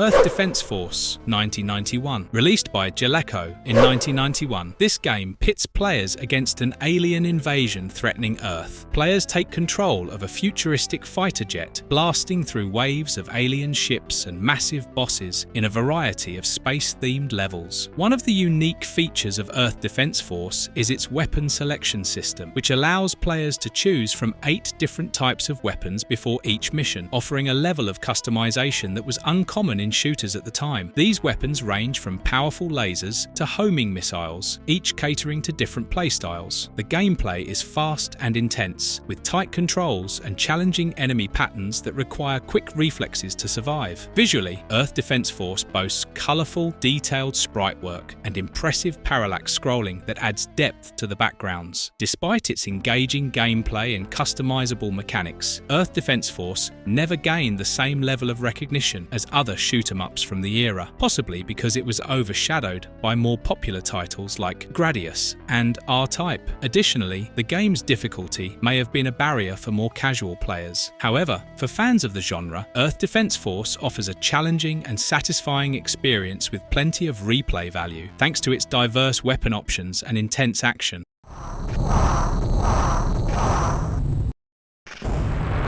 In the Hunt, 1993. In the Hunt is an underwater shoot-'em-up developed by Irem, best known for their iconic R-Type series. Released in 1993, the game puts players in control of a submarine, navigating through hostile waters filled with enemy ships, aquatic monsters, and massive mechanical bosses. The gameplay is similar to traditional side-scrolling shooters, but the underwater setting adds a unique twist. Players must deal with water currents, underwater mines, and depth charges while dodging enemy fire. The submarine is equipped with a variety of weapons, including torpedoes and surface-to-air missiles, giving players multiple ways to deal with threats, both above and below the water. Visually, In the Hunt is a stunning game with highly detailed sprites and beautifully animated backgrounds that bring the underwater world to life. The game's slow, deliberate pace sets it apart from faster shoot-'em-ups, requiring players to carefully navigate their surroundings and plan their attacks. Despite its impressive visuals and engaging gameplay, In the Hunt never achieved mainstream success, possibly due to its slower pace, which may have turned off players accustomed to more fast-paced shooters. The game also didn't see widespread distribution in arcades, limiting its exposure. However, for fans of shoot-'em-ups looking for something a bit different, In the Hunt is a hidden gem that offers a unique setting, challenging gameplay, and some of the best pixel art of its time.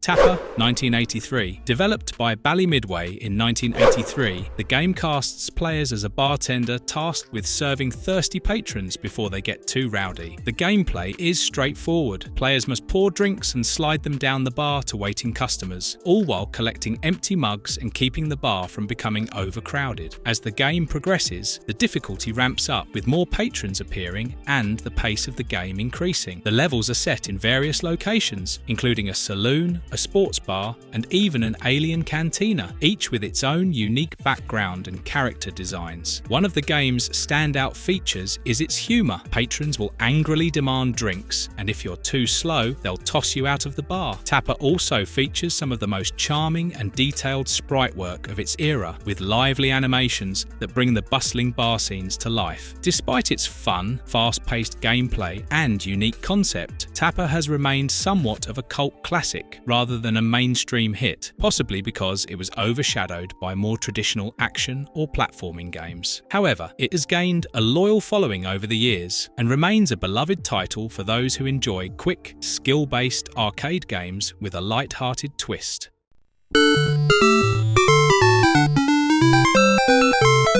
Versus Tennis, 1984. Developed by Nintendo and released in 1984, Versus Tennis brought the thrill of tennis to arcades with simple yet addictive gameplay that kept players coming back for more. As part of Nintendo's Versus series, the game took the basic mechanics of tennis on the NES and enhanced them for arcade play. Players can compete in singles or doubles matches, with the controls focused on timing and positioning to hit the ball back and forth over the net. The gameplay is easy to pick up but challenging to master, as the speed of the ball increases with each rally, testing players' reflexes. The game's visuals are clean and colourful, with a simple court layout and charming character sprites that give it a classic arcade feel. While it may not have the depth of modern sports games, Versus Tennis shines in its simplicity, offering pure skill-based fun. Despite its accessibility and solid mechanics, Versus Tennis didn't reach the same level of popularity as other arcade sports games like Punch-Out! Or Track and Field. One possible reason is that tennis, as a sport, may not have had the same broad appeal to arcade goers as boxing or track events. However, for fans of retro sports games, Versus Tennis remains a fun and challenging experience that captures the essence of early 80s arcade gaming.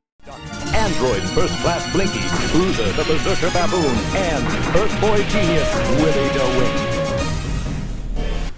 Bucky O'Hare, 1992. Based on the popular animated series and comic book of the same name, Konami's Bucky O'Hare is a side-scrolling run-and-gun arcade game that takes players on an intergalactic adventure to rescue Bucky's crew from the evil Toad Empire. Released in 1992, the game features colourful, cartoonish graphics and fast-paced gameplay, allowing players to choose from multiple characters, each with their own abilities. The levels are diverse, ranging from space stations to lava-filled planets, each filled with waves of enemies and challenging platforming sections. What makes Bucky O'Hare stand out is its cooperative multiplayer mode, allowing up to 4 players to team up and blast their way through the Toad Empire's forces. The game's boss battles are also memorable, with large, detailed enemies that require both skill and teamwork to defeat. Despite its quality gameplay and the popularity of the Bucky O'Hare franchise at the time, the game didn't achieve the same level of success as other Konami arcade titles like TMNT or The Simpsons. One reason could be the decline of arcades in the early 90s,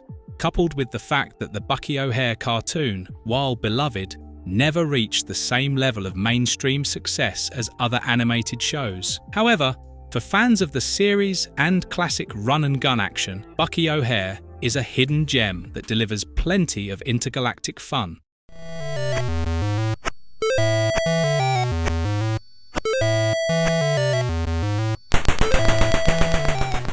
Karate Champ, 1984. Karate Champ is one of the earliest and most influential fighting games in arcade history, paving the way for the genre as we know it today. Developed by Data East and released in 1984, the game features one-on-one karate matches where players must land precise strikes and blocks to score points. Unlike modern fighting games, which focus on health bars, Karate Champ uses a point system, with the first player to score 2 points winning the match. The game's controls are unique, utilising 2 joysticks, one to move the character and the other to perform various attacks, depending on the direction pressed. This control scheme gives Karate Champ a level of complexity and precision that rewards skill and timing. Visually, the game features simple but effective graphics, with clean character sprites and minimalistic backgrounds. Karate Champ was a major hit in arcades during its time and is often credited with influencing later fighting games like Street Fighter and Mortal Kombat. However,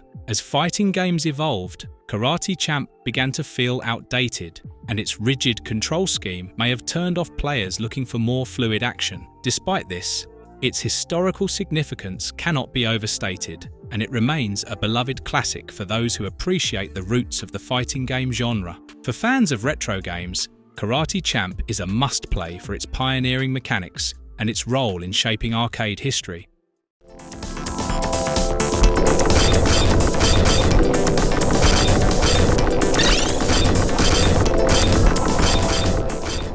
R-Type Leo, 1992. Released in 1992, R-Type Leo is the lesser-known entry in the iconic R-Type shoot-'em-up series, developed by Irem. Unlike previous R-Type games, Leo features faster-paced gameplay and removes the series' signature force pod mechanic, opting for a more straightforward shooting experience. Players pilot a futuristic spacecraft through beautifully designed levels filled with waves of enemies, intricate bullet patterns, and massive bosses, while the core gameplay remains familiar, dodging bullets, shooting enemies, and collecting power-ups. R-Type Leo focuses more on intense, fast-paced action than the slower, more methodical gameplay of its predecessors. The game's visuals are stunning, with highly detailed backgrounds and impressive sprite work that bring the sci-fi world to life. The soundtrack is also notable, with an upbeat, energetic score that complements the game's faster pace. Despite its quality design and engaging gameplay, R-Type Leo never achieved the same level of success as the other R-Type games, likely due to its deviation from the series' established mechanics. It was also released exclusively in arcades, with no home console ports at the time, which limited its exposure to a wider audience. However, for fans of the shoot-'em-up genre, R-Type Leo is a hidden gem that offers a fresh take on the R-Type formula while retaining the intense action the series is known for.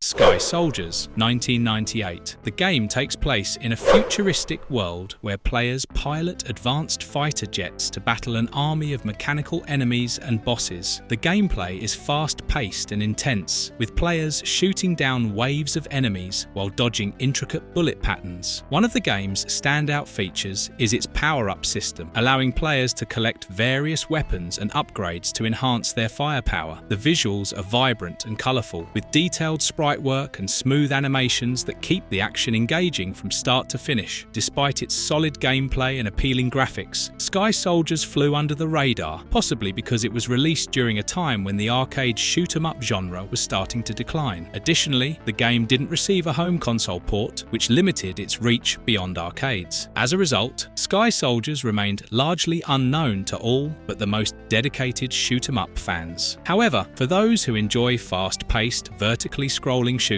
with tight controls and challenging gameplay, Sky Soldiers is a hidden gem that's worth seeking out. Its combination of intense action, fun power-ups, and impressive visuals make it a standout title in a crowded genre.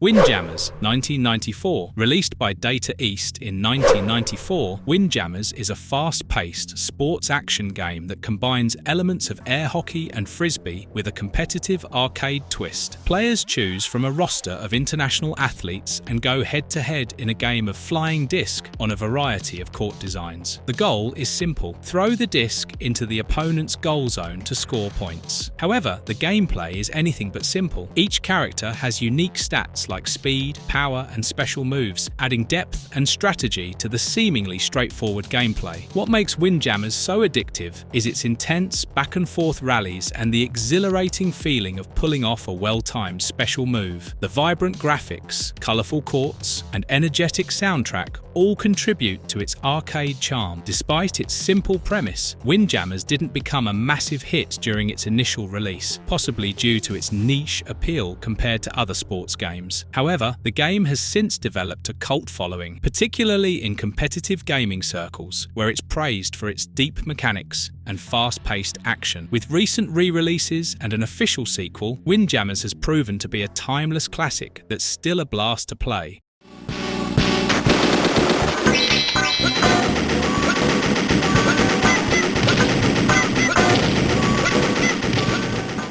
Biomechanical Toy, 1995. This one is an obscure but visually impressive side-scrolling run-and-gun game developed by Gaelco and released in 1995. A surreal, mechanical world, the game follows the hero, Ingalls, on his mission to stop the evil toymaker Verno from unleashing his army of mechanical toys.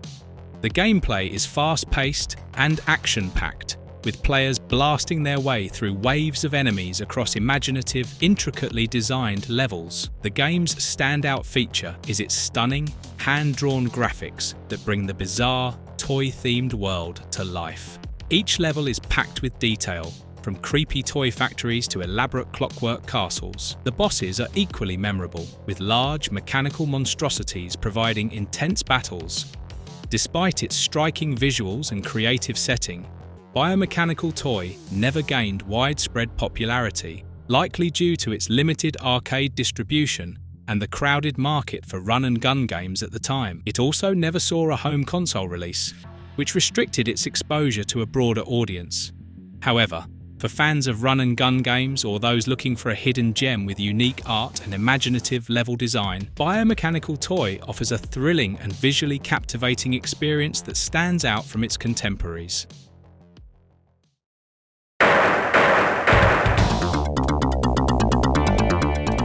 Shadow Force, 1993. Developed by Technos Japan in 1993, Shadow Force is a unique beat-em-up that combines traditional side-scrolling combat with a shape-shifting mechanic. Players can choose from 4 characters, but what makes Shadow Force stand out is the ability to possess enemies and use their abilities. This mechanic allows players to switch between different combat styles on the fly, adding a layer of strategy and variety to the typical beat-em-up formula. The game features a dystopian sci-fi setting where players battle through waves of enemies using a mix of martial arts, weapons, and the aforementioned possession mechanic. Visually, the game has a gritty, dark aesthetic that fits its futuristic theme, with detailed sprite animations and dynamic backgrounds. Despite its innovative gameplay and appealing art style, Shadow Force didn't achieve the same level of popularity as other beat-em-ups like Final Fight or Streets of Rage. One reason could be that the shape-shifting mechanic, while unique,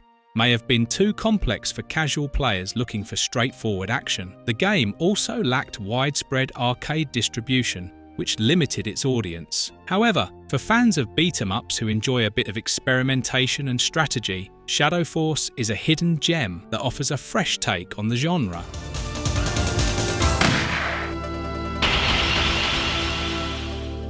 Virtua Cop, 1994. Virtua Cop was a groundbreaking light gun shooter developed by Sega in 1994, and while it was a commercial success, it often gets overshadowed by Sega's other arcade hits like House of the Dead or Time Crisis. In Virtua Cop, players take on the role of police officers fighting crime through a series of on-rails shooting levels. What set Virtua Cop apart from other light gun games was its use of 3D polygonal graphics, which were cutting edge at the time. The game featured real-time targeting, with enemies highlighted in green before they fired, giving players a chance to react and take them down. The gameplay is fast and responsive, requiring precise aim and quick reflexes to take out enemies before they shoot back. The game's environments were destructible, adding an extra layer of immersion and interactivity as players shot through crates, windows, and cars. Despite its popularity in arcades and influence on the genre, Virtua Cop never reached the iconic status of other Sega shooters. It may have been overshadowed by flashier, horror-themed light gun games or those with more elaborate settings. Nevertheless, Virtua Cop is a must-play for fans of light gun shooters and remains a nostalgic favourite for arcade goers of the 90s.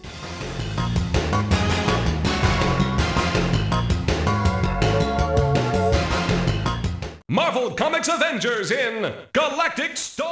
Avengers in Galactic Storm, 1995. This 1995 arcade fighting game from Data East brought Marvel's Avengers into the 2D fighting game scene, but it never quite captured the public's attention like Marvel vs. Capcom. The game focuses on the Operation Galactic Storm storyline, featuring characters like Captain America, Iron Man, and Black Knight as they battle their way through Kree and Skrull forces. Players can choose from a roster of heroes and villains, each with their own special moves and abilities, similar to other fighting games of the time. What made Avengers in Galactic Storm unique was its use of a support character system, where players could call in allies to assist them in battle, adding a strategic element to the traditional one-on-one fighting format. Visually, the game had colourful, comic book-style graphics that stayed true to the source material, with dynamic backgrounds and flashy special effects. However, despite its promising premise, Avengers in Galactic Storm didn't gain the same level of popularity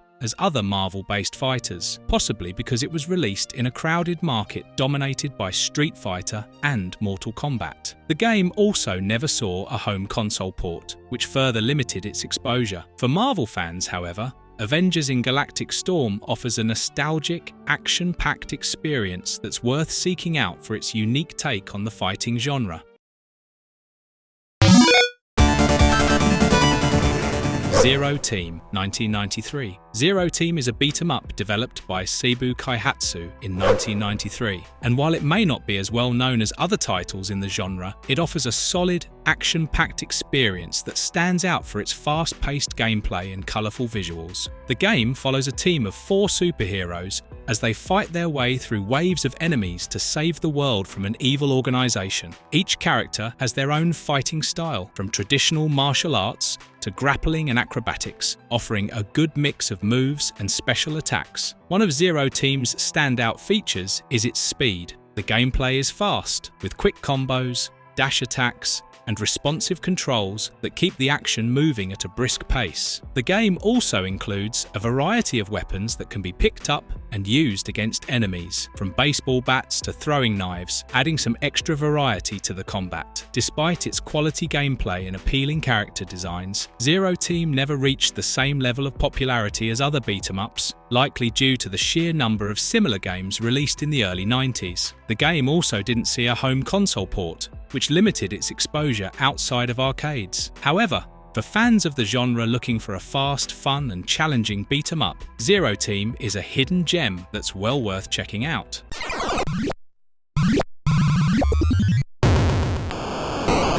Bubbles, 1982. Released by Williams Electronics in 1982, Bubbles is a quirky and innovative arcade game that puts players in control of a sentient soap bubble navigating through a dirty kitchen sink. The goal is to clean up the sink by absorbing grime, ants and crumbs while avoiding more dangerous obstacles like roaches, sponges and razor blades. As the bubble absorbs dirt, it grows larger and more powerful, eventually allowing it to clean up bigger messes and defeat enemies. The gameplay is simple but engaging, requiring players to carefully maneuver the bubble around the sink while keeping an eye on its size and avoiding hazards. Visually, Bubbles features colourful, cartoonish graphics that give the game a light-hearted feel, with a charming, whimsical soundtrack to match. Despite its unique concept and fun mechanics, Bubbles never gained the widespread popularity of other arcade titles from the early 80s, possibly because it didn't have the same broad appeal as games like Pac-Man or Donkey Kong. However, its innovative gameplay and charming design have earned it a small but loyal following among retro gaming enthusiasts. For players looking for something a little different from the usual arcade fare, Bubbles offers a fresh and fun experience that stands out for its creativity.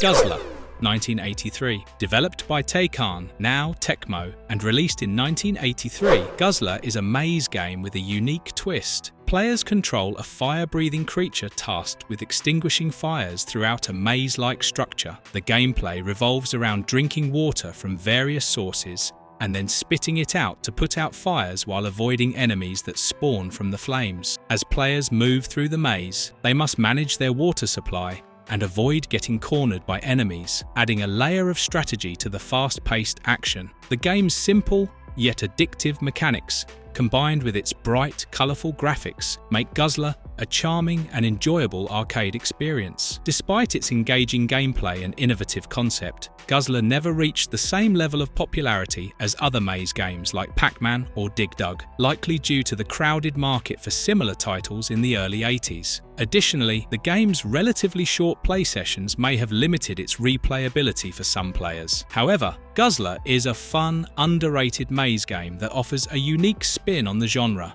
with its water-based mechanics providing a refreshing change of pace from more traditional arcade fare.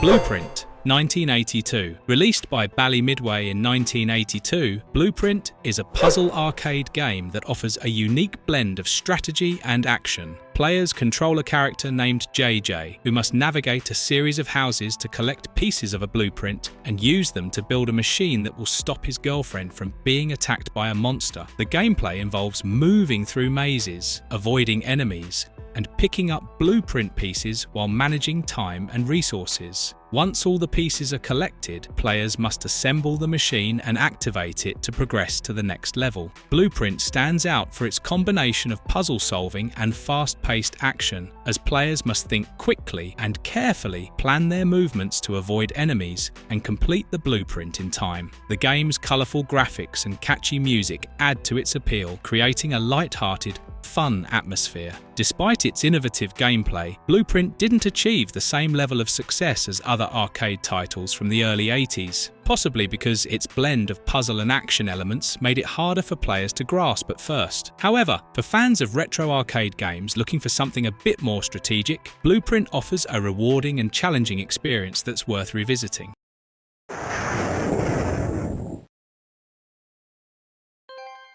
Mad Shark, 1993. Mad Shark is a vertical shoot-'em-up developed by Illuma in 1993, and while it didn't receive the same level of attention as other shooters of the time, it offers a solid, challenging experience for fans of the genre. Players take control of a high-tech fighter jet as they battle waves of enemies across various stages, filled with intense bullet patterns and massive bosses. The gameplay follows the typical shoot-'em-up formula, with power-ups scattered throughout the levels that allow players to upgrade their weapons and unleash devastating attacks. What sets Mad Shark apart from other shooters is its fast-paced action and tight controls, which require quick reflexes and precise movements to dodge enemy fire and take down enemies. The game's visuals are bright and colourful, with detailed backgrounds and impressive sprite work that make each level visually engaging. Despite its quality design and fun gameplay, Mad Shark never achieved mainstream success, likely due to its release during a time when the shoot-'em-up genre was starting to decline in popularity. The game also didn't receive a home console port, which limited its exposure beyond arcades. However, for fans of fast-paced, challenging shooters,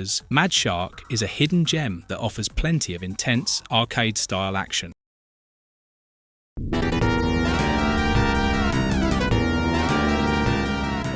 APB 1987. APB, which stands for All Points Bulletin, is an innovative top-down arcade game that combines driving and police-themed action with a heavy dose of humour. Released in 1987, the game puts you in the role of Officer Bob, a rookie cop tasked with patrolling the streets, writing tickets for minor offences, and arresting criminals in pursuit of his quota. The gameplay is simple but engaging. Drive your police car around a city, pull over violators, and chase down bigger criminals as your skills improve. The game gives you a quota each day, and failure to meet it results in a reprimand, with too many eventually leading to a game over. One of the standout features of APB is its unique steering wheel and pedal controls, making it feel like an actual driving experience. The game also includes humorous touches, such as donut power-ups that increase your patience meter, and colourful characters who add personality to the city streets. Despite its fun premise and interactive controls, APB remains somewhat under the radar, perhaps due to its slower pace compared to other high-octane arcade games at the time. Additionally, its mix of humour and driving mechanics may not have appealed to all arcade goers. However, for fans of quirky arcade games with a sense of humour, APB offers a fun, unique experience that stands out from more traditional racing or action titles.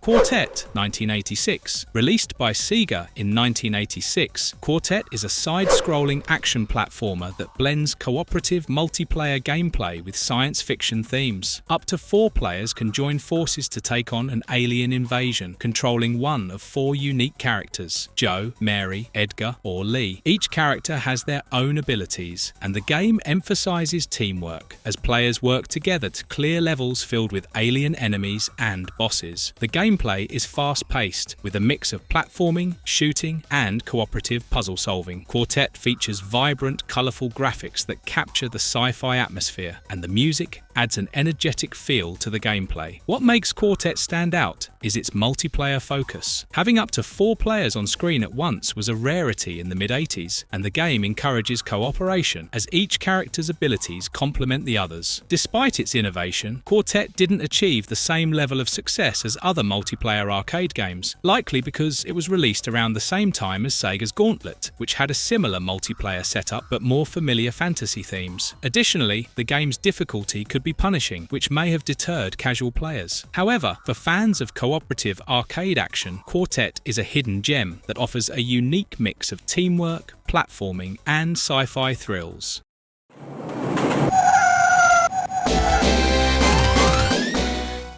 Crime Fighters 1989. Developed by Konami, Crime Fighters is a gritty beat-em-up that has players battling through waves of street thugs to rescue hostages from a criminal syndicate. Released in 1989, the game takes heavy inspiration from the urban crime themes popular in the late 80s, with players assuming the role of tough, no-nonsense vigilantes fighting their way through a city filled with danger. The gameplay is classic beat-em-up fare, with punches, kicks, and throws making up the bulk of your movement. moveset. What makes Crime Fighters unique is its emphasis on cooperative multiplayer. Up to 4 players can join in the action, teaming up to take down the endless barrage of enemies. The game also features a variety of weapons, including knives, bats, and even guns, which players can pick up and use against enemies. The visuals are dark and gritty, fitting the game's urban crime theme, and the music adds to the tension with its moody, driving beats. Despite its engaging multiplayer gameplay, Crime Fighters never reached the same level of popularity as Konami's other beat-em-ups, like Teenage Mutant Ninja Turtles or The Simpsons. One reason could be its difficulty. The game is known for being brutally tough, with aggressive enemies and minimal health pickups. Nevertheless, for fans of beat-em-ups, Crime Fighters offers a challenging, cooperative experience that captures the gritty feel of urban action movies from the era.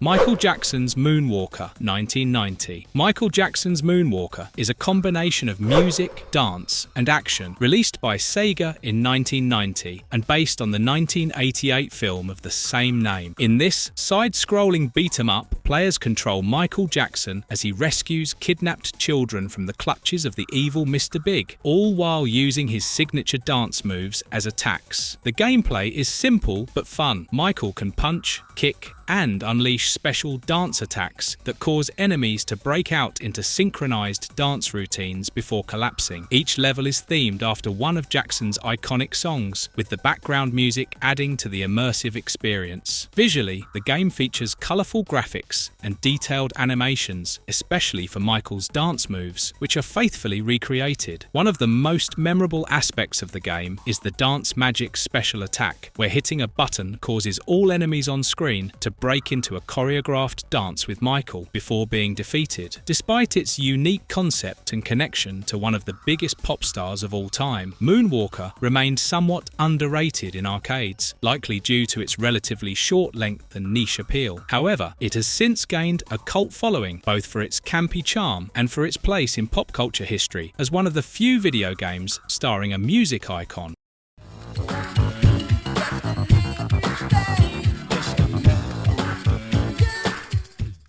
B-Rat Boys, 1992. Released by Kaneko in 1992, B-Rat Boys is a beat-em-up that combines urban street fighting with a quirky sense of humor. The game follows a trio of hip-hop-loving vigilantes as they fight their way through hordes of street thugs, corrupt cops, and over-the-top bosses in a quest to bring peace to the city. The gameplay is typical beat-em-up fare, with punches, kicks, and special moves making up the bulk of the combat. What sets B-Rat Boys apart is its irreverent tone and colourful graphics. Each level is filled with bizarre, comical enemies and goofy animations, adding a light-hearted touch to the urban street fighting theme. The game also features a unique control mechanic where players can combine their attacks for extra damage, adding a layer of strategy to the otherwise straightforward combat. Despite its fun and unique style, B-Rat Boys didn't gain widespread recognition, likely due to its release during the waning years of the arcade beat-em-up craze. The game's niche appeal and offbeat humour may have also limited its audience. However, for fans of quirky, action-packed beat-em-ups, B-Rat Boys offers a fun, over-the-top experience that stands out for its humour and energetic presentation.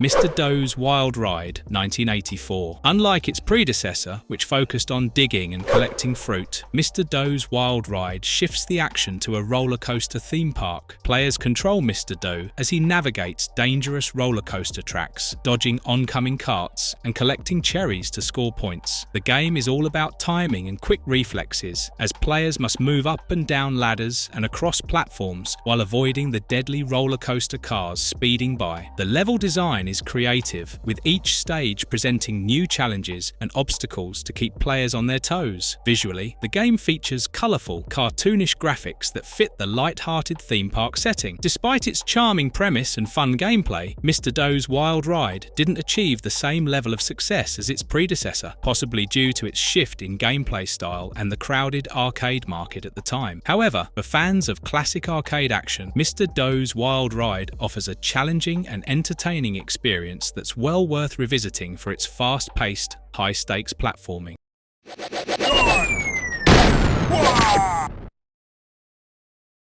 Missing in Action, 1989. Developed by Konami and released in 1989, Missing in Action is a side-scrolling beat-em-up with a military theme, where players take on the role of soldiers sent on a mission to rescue prisoners of war. The gameplay follows the familiar beat-em-up formula, with players punching, kicking, and using weapons to defeat enemy soldiers across various war-torn locations. What sets Missing in Action apart is its gritty military aesthetic and its emphasis on teamwork. Players can team up in cooperative mode to take down enemies together, using a variety of weapons, including knives, grenades, and guns. The game's visuals are detailed, with realistic character designs and well-animated combat sequences that capture the intensity of the action. Despite its solid mechanics and engaging co-op gameplay, Missing in Action never gained the same level of recognition as Konami's other beat-em-ups, such as Teenage Mutant Ninja Turtles or The Simpsons, possibly because of its more serious tone and lack of a recognizable license. The game also faced stiff competition from other military-themed arcade games at the time. However, for fans of military action and beat-em-ups, Missing in Action offers a challenging, cooperative experience that's worth seeking out for its intense combat and gritty atmosphere.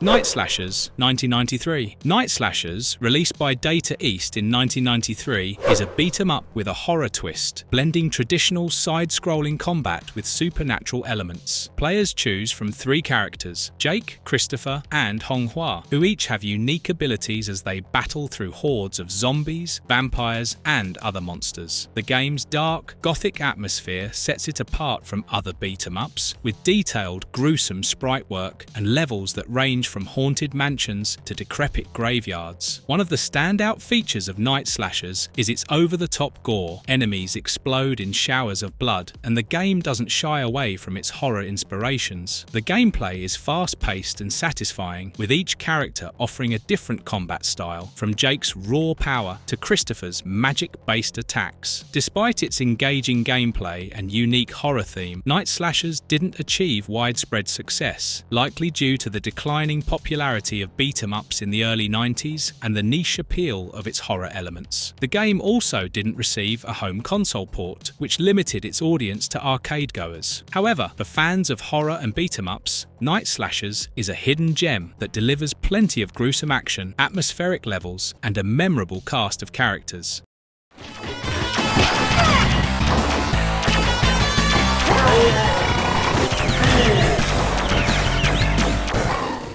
Super Battletoads, 1994. Unlike its notoriously difficult NES counterpart, the arcade version is more focused on combat, offering fast-paced, over-the-top brawling action with the series' signature humor. Players can choose from 3 Toads, Rash, Zitz, and Pimple, as they fight their way through waves of enemies across a variety of colorful, cartoonish levels. The game is known for its exaggerated, comic book-style attacks, where the Toads' limbs transform into giant fists, feet, or even hammers to pummel enemies. The cooperative multiplayer is a highlight, with up to 3 players able to team up for chaotic, action-packed fun. The visuals are vibrant, with smooth animations and detailed backgrounds that capture the zany, irreverent tone of the Battletoads universe. Despite its solid gameplay and appealing graphics, Super Battletoads didn't achieve the same level of success as other arcade beat-em-ups, likely due to the decline of arcades in the mid-90s and the somewhat niche appeal of the Battletoads franchise. However, for fans of the series and beat-em-ups, Super Battletoads offers a fun, cooperative experience that stays true to the series' wacky charm.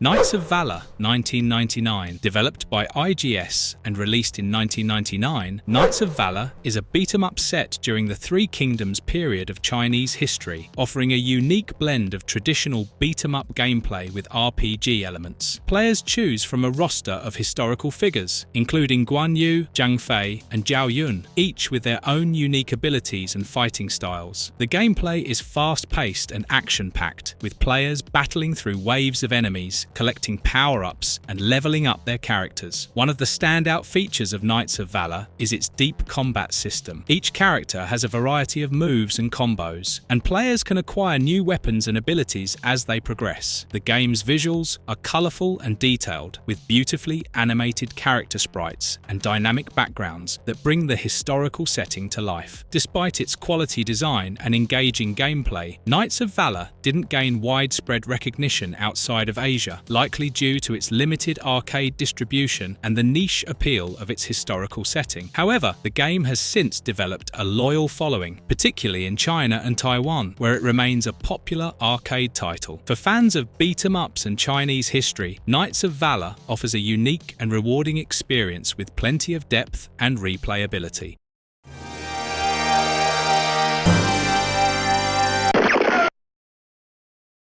Tier the Cliffhanger, Edward Randy, 1990. Released by Data East in 1990, The Cliffhanger, Edward Randy is an action-packed side-scrolling platformer that feels like a non-stop, heart-pounding chase scene from a classic adventure movie. The game follows the protagonist, Edward Randy, as he battles enemies across a variety of dynamic environments, including speeding trains, airborne blimps, and runaway carriages. The gameplay is relentless, with players swinging from ropes, dodging obstacles, and battling foes while on the move. The game's constant sense of momentum and large cinematic set pieces make it stand out from other platformers of the era. Visually, The Cliffhanger is a treat, with colourful, detailed backgrounds and fluid animations that bring its fast-paced action to life. Despite its thrilling gameplay and impressive visuals, the game didn't achieve widespread popularity, likely due to its steep difficulty curve and lack of a home console release at the time. It also arrived during a crowded arcade market where more well-known platformers and action games overshadowed it. However, for fans of adrenaline-fueled, fast-paced action, The Cliffhanger, Edward Randy is a hidden gem that captures the thrill of adventure in a way few arcade games did.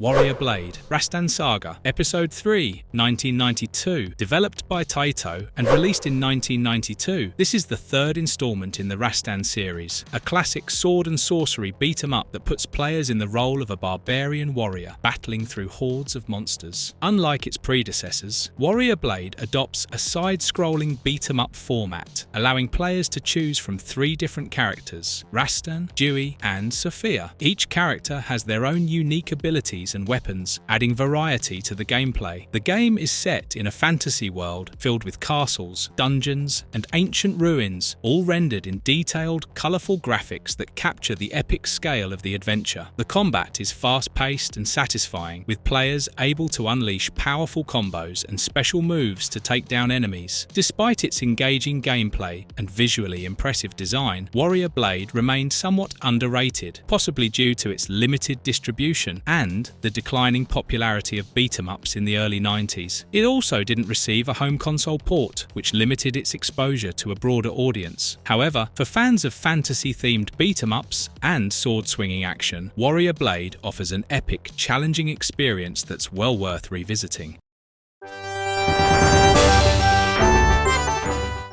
Hook, 1992. Based on Steven Spielberg's 1991 film of the same name, Hook is a side-scrolling beat-em-up developed by Irem and released in 1992. The game lets players control Peter Pan as he battles his way through Neverland to rescue his children from Captain Hook. Hook features colourful, detailed graphics that closely mimic the visual style of the movie, with well-animated character sprites and atmospheric backgrounds that bring Neverland to life. The gameplay is classic beat-em-up fare, with players using Peter Pan's sword to take down pirates, wild animals, and other enemies. One of the game's standout features is its cooperative multiplayer mode, which allows up to 4 players to team up, each controlling a different character from the Hook universe, including Peter, Tinkerbell, and Rufio. Despite its solid gameplay and visual appeal, Hook didn't achieve the same level of success as other licensed beat-em-ups of the time, likely because it was overshadowed by more high-profile high-profile arcade titles. The game also didn't receive a widespread home console port, which limited its exposure outside of arcades. However, for fans of the movie and beat-em-up enthusiasts, Hook offers a fun, cooperative adventure through one of cinema's most magical settings. Golden Axe, The Duel. Golden Axe, The Duel, 1994. While the mainline Golden Axe games focus on side-scrolling, hack-and-slash action, The Duel takes a different approach, pitting characters from the Golden Axe universe against each other in one-on-one battles. Players can choose from a roster of familiar faces, including Gilius Thunderhead and Death Adder, as well as new characters, each with their own unique moves and fighting styles. The game's visuals are impressive, with detailed backgrounds and fluid animations that bring the fantasy world of Golden Axe to life in a new way. The combat is fast-paced and strategic, with players using combos, special moves, and magic attacks to defeat their opponents. Despite its connection to the beloved Golden Axe franchise, The Duel didn't achieve the same level of success as its predecessors, likely because it was released during a time when the 2D fighting game market was already dominated by Street Fighter II and Mortal Kombat. The game also lacked the depth and balance of other fighting games, which may have turned off more competitive players. However, for fans of the Golden Axe universe and casual fighting games, Golden Axe: The Duel offers a fun, visually striking experience that expands the world of the series in a new direction.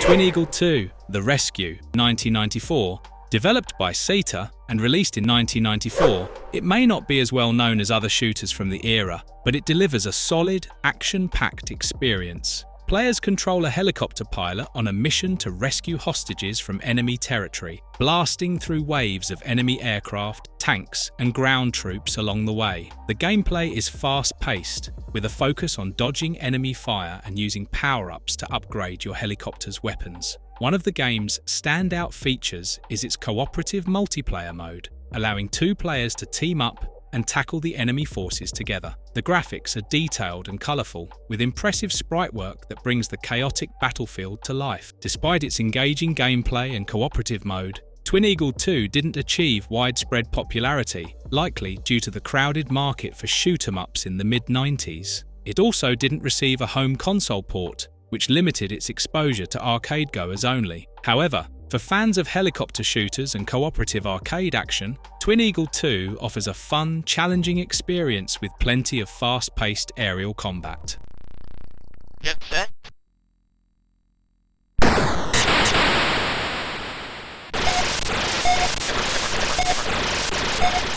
Hyper Sports, 1984. Developed by Konami and released in 1984, Hyper Sports is a multi-sport arcade game that serves as a spiritual sequel to the immensely popular track and field. Players compete in a series of Olympic-style events, including swimming, archery, skeet shooting, and gymnastics, all controlled by a combination of rapid button presses and precise timing. The game is divided into several stages, with each event requiring different skills and reflexes. One of the standout features of Hyper Sports is its multiplayer mode, allowing up to 4 players to compete against each other for high scores in the various events. The game's bright, colourful graphics and catchy chiptune soundtrack add to its charm, making it a fun, light-hearted arcade experience. Despite its popularity in arcades, Hyper Sports never quite reached the same iconic status as track and field, possibly because it lacked the same focus on a single sport or theme. The game also didn't receive as many home console ports,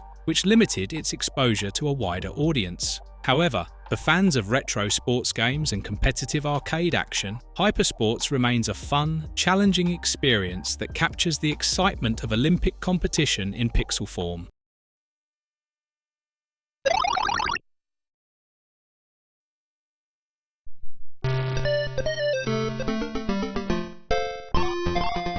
Jungle King: Jungle Hunt, 1982. Jungle King, later renamed Jungle Hunt due to licensing issues, is an iconic side-scrolling platformer released by Taito in 1982. Players control an adventurer, initially depicted as a Tarzan-like figure, swinging through vines, swimming through crocodile-infested waters and leaping over rolling boulders to rescue a damsel in distress. The gameplay is straightforward but challenging, with each level introducing new obstacles and hazards that test players' reflexes and timing. The vine-swinging mechanic is one of the game's most memorable features, requiring precise timing to avoid falling or getting hit by enemies. Jungle King's visuals are simple but effective, with colourful environments that capture the wild, adventurous spirit of the jungle. Despite its success in arcades, Jungle King faced legal challenges due to its resemblance to Tarzan, which led to its name being changed to Jungle Hunt and some minor character redesigns.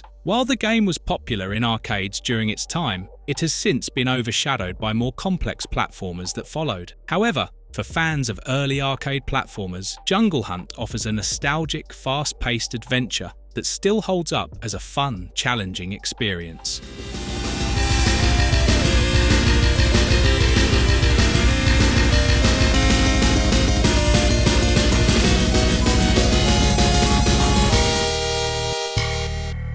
Guardians as Denjin Makai 2, 1995. Guardians, also known as Denjin Makai 2 in Japan, is a side-scrolling beat-em-up released by Banpresto in 1995. The game is set in a futuristic world where players choose from a roster of 6 characters, each with their own unique abilities and fighting styles, to battle through hordes of enemies and bosses. The gameplay is fast-paced and fluid, with a variety of moves, combos, and special attacks available to each character. What sets Guardians apart from other beat-em-ups is its depth. Each character has a wide range of abilities, including throws, counters, and air combos, making the combat feel more dynamic and engaging than many other games in the genre. The game also features a branching path system, allowing players to choose different routes through levels, which adds to its replayability. Despite its impressive mechanics and fun gameplay, Guardians remained relatively unknown outside of Japan, likely due to its limited distribution and the waning popularity of beat-em-ups in the mid-90s. However, for fans of the genre, Guardians is a hidden gem that offers deep, satisfying combat and plenty of replay value, thanks to its varied characters and branching levels.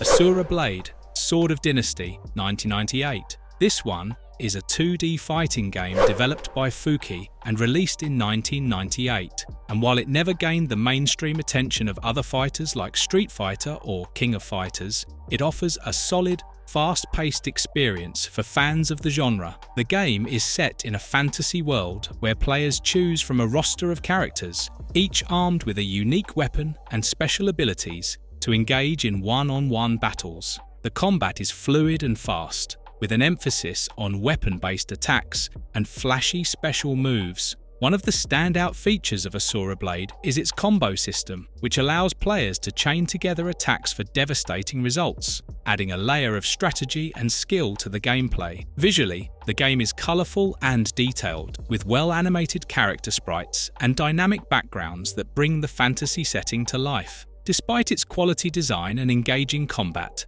Asura Blade remained relatively obscure, likely because it was released during a time when the fighting game market was already saturated with more established franchises. The game also didn't receive widespread arcade distribution, which further limited its exposure. However, for fans of 2D fighting games looking for something off the beaten path, Asura Blade is a hidden gem that offers fast-paced, weapon-based action with plenty of depth and replayability.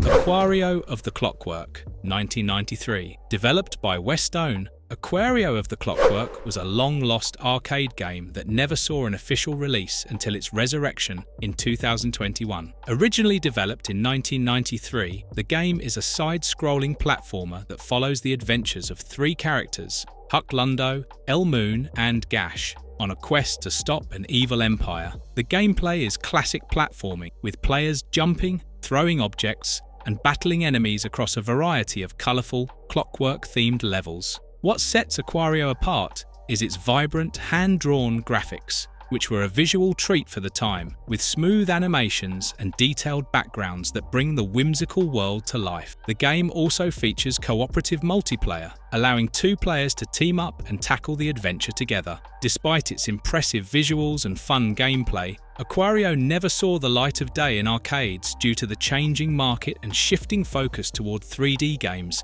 in the early 90s. However, the game was finally released in 2021 after a restoration project, allowing players to experience this hidden gem decades after its original development. For fans of classic platformers and retro arcade games, Aquario of the Clockwork offers a charming, visually stunning adventure that's worth the long wait.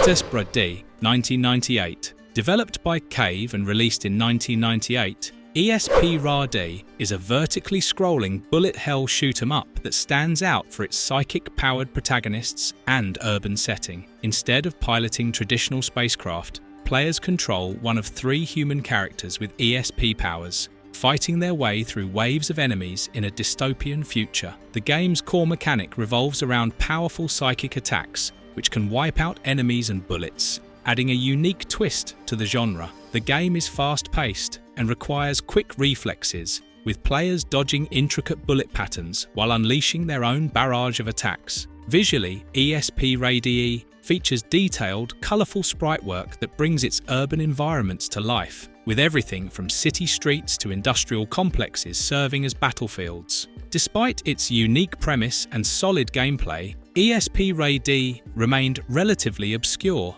outside of Japan, likely due to its niche appeal and the saturated market for shoot-'em-ups in the late 90s. However, the game has since gained a cult following, particularly among fans of bullet hell shooters and Cave's other titles, like Dodonpachi and Mushihime-sama. For fans of the genre, ESP-RA-D offers a challenging, fast-paced experience with a unique psychic twist.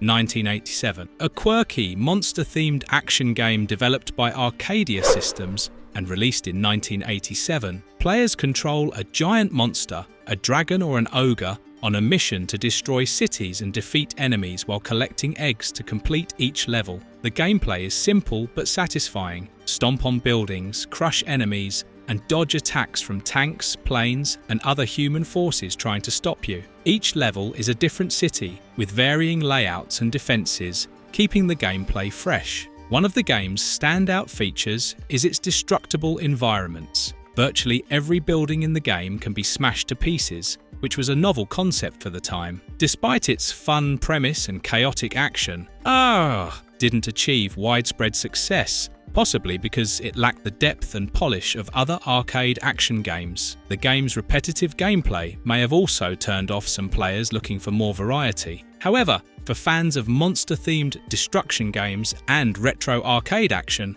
offers a fun, if somewhat shallow experience that lets you live out your city-smashing fantasies in all their pixelated glory. And there you have it, folks. 100 underrated arcade games that deserve way more love than they've gotten over the years. From the forgotten gems that pushed the limits of their genres to the quirky, unique experiences you'd only find in the smoky corners of an arcade, these games are proof that sometimes the best treasures are the ones tucked just out of sight. Whether you're into bullet hell shooters, beat-em-ups, or wild action-packed adventures, there's something here for every kind of arcade fan. Arcades may not be as popular as they once were, but the magic of these games lives on, and it's always a thrill to discover or rediscover them. So, the next time you get the chance, maybe fire up a classic arcade emulator, or hunt down one of these hidden gems at your local arcade, if you're lucky enough to have one. If you enjoyed this trip down arcade memory lane, make sure to hit that like button and drop a comment letting us know your favourite underrated arcade game. And don't forget to subscribe for more deep dives into gaming history and hidden gems.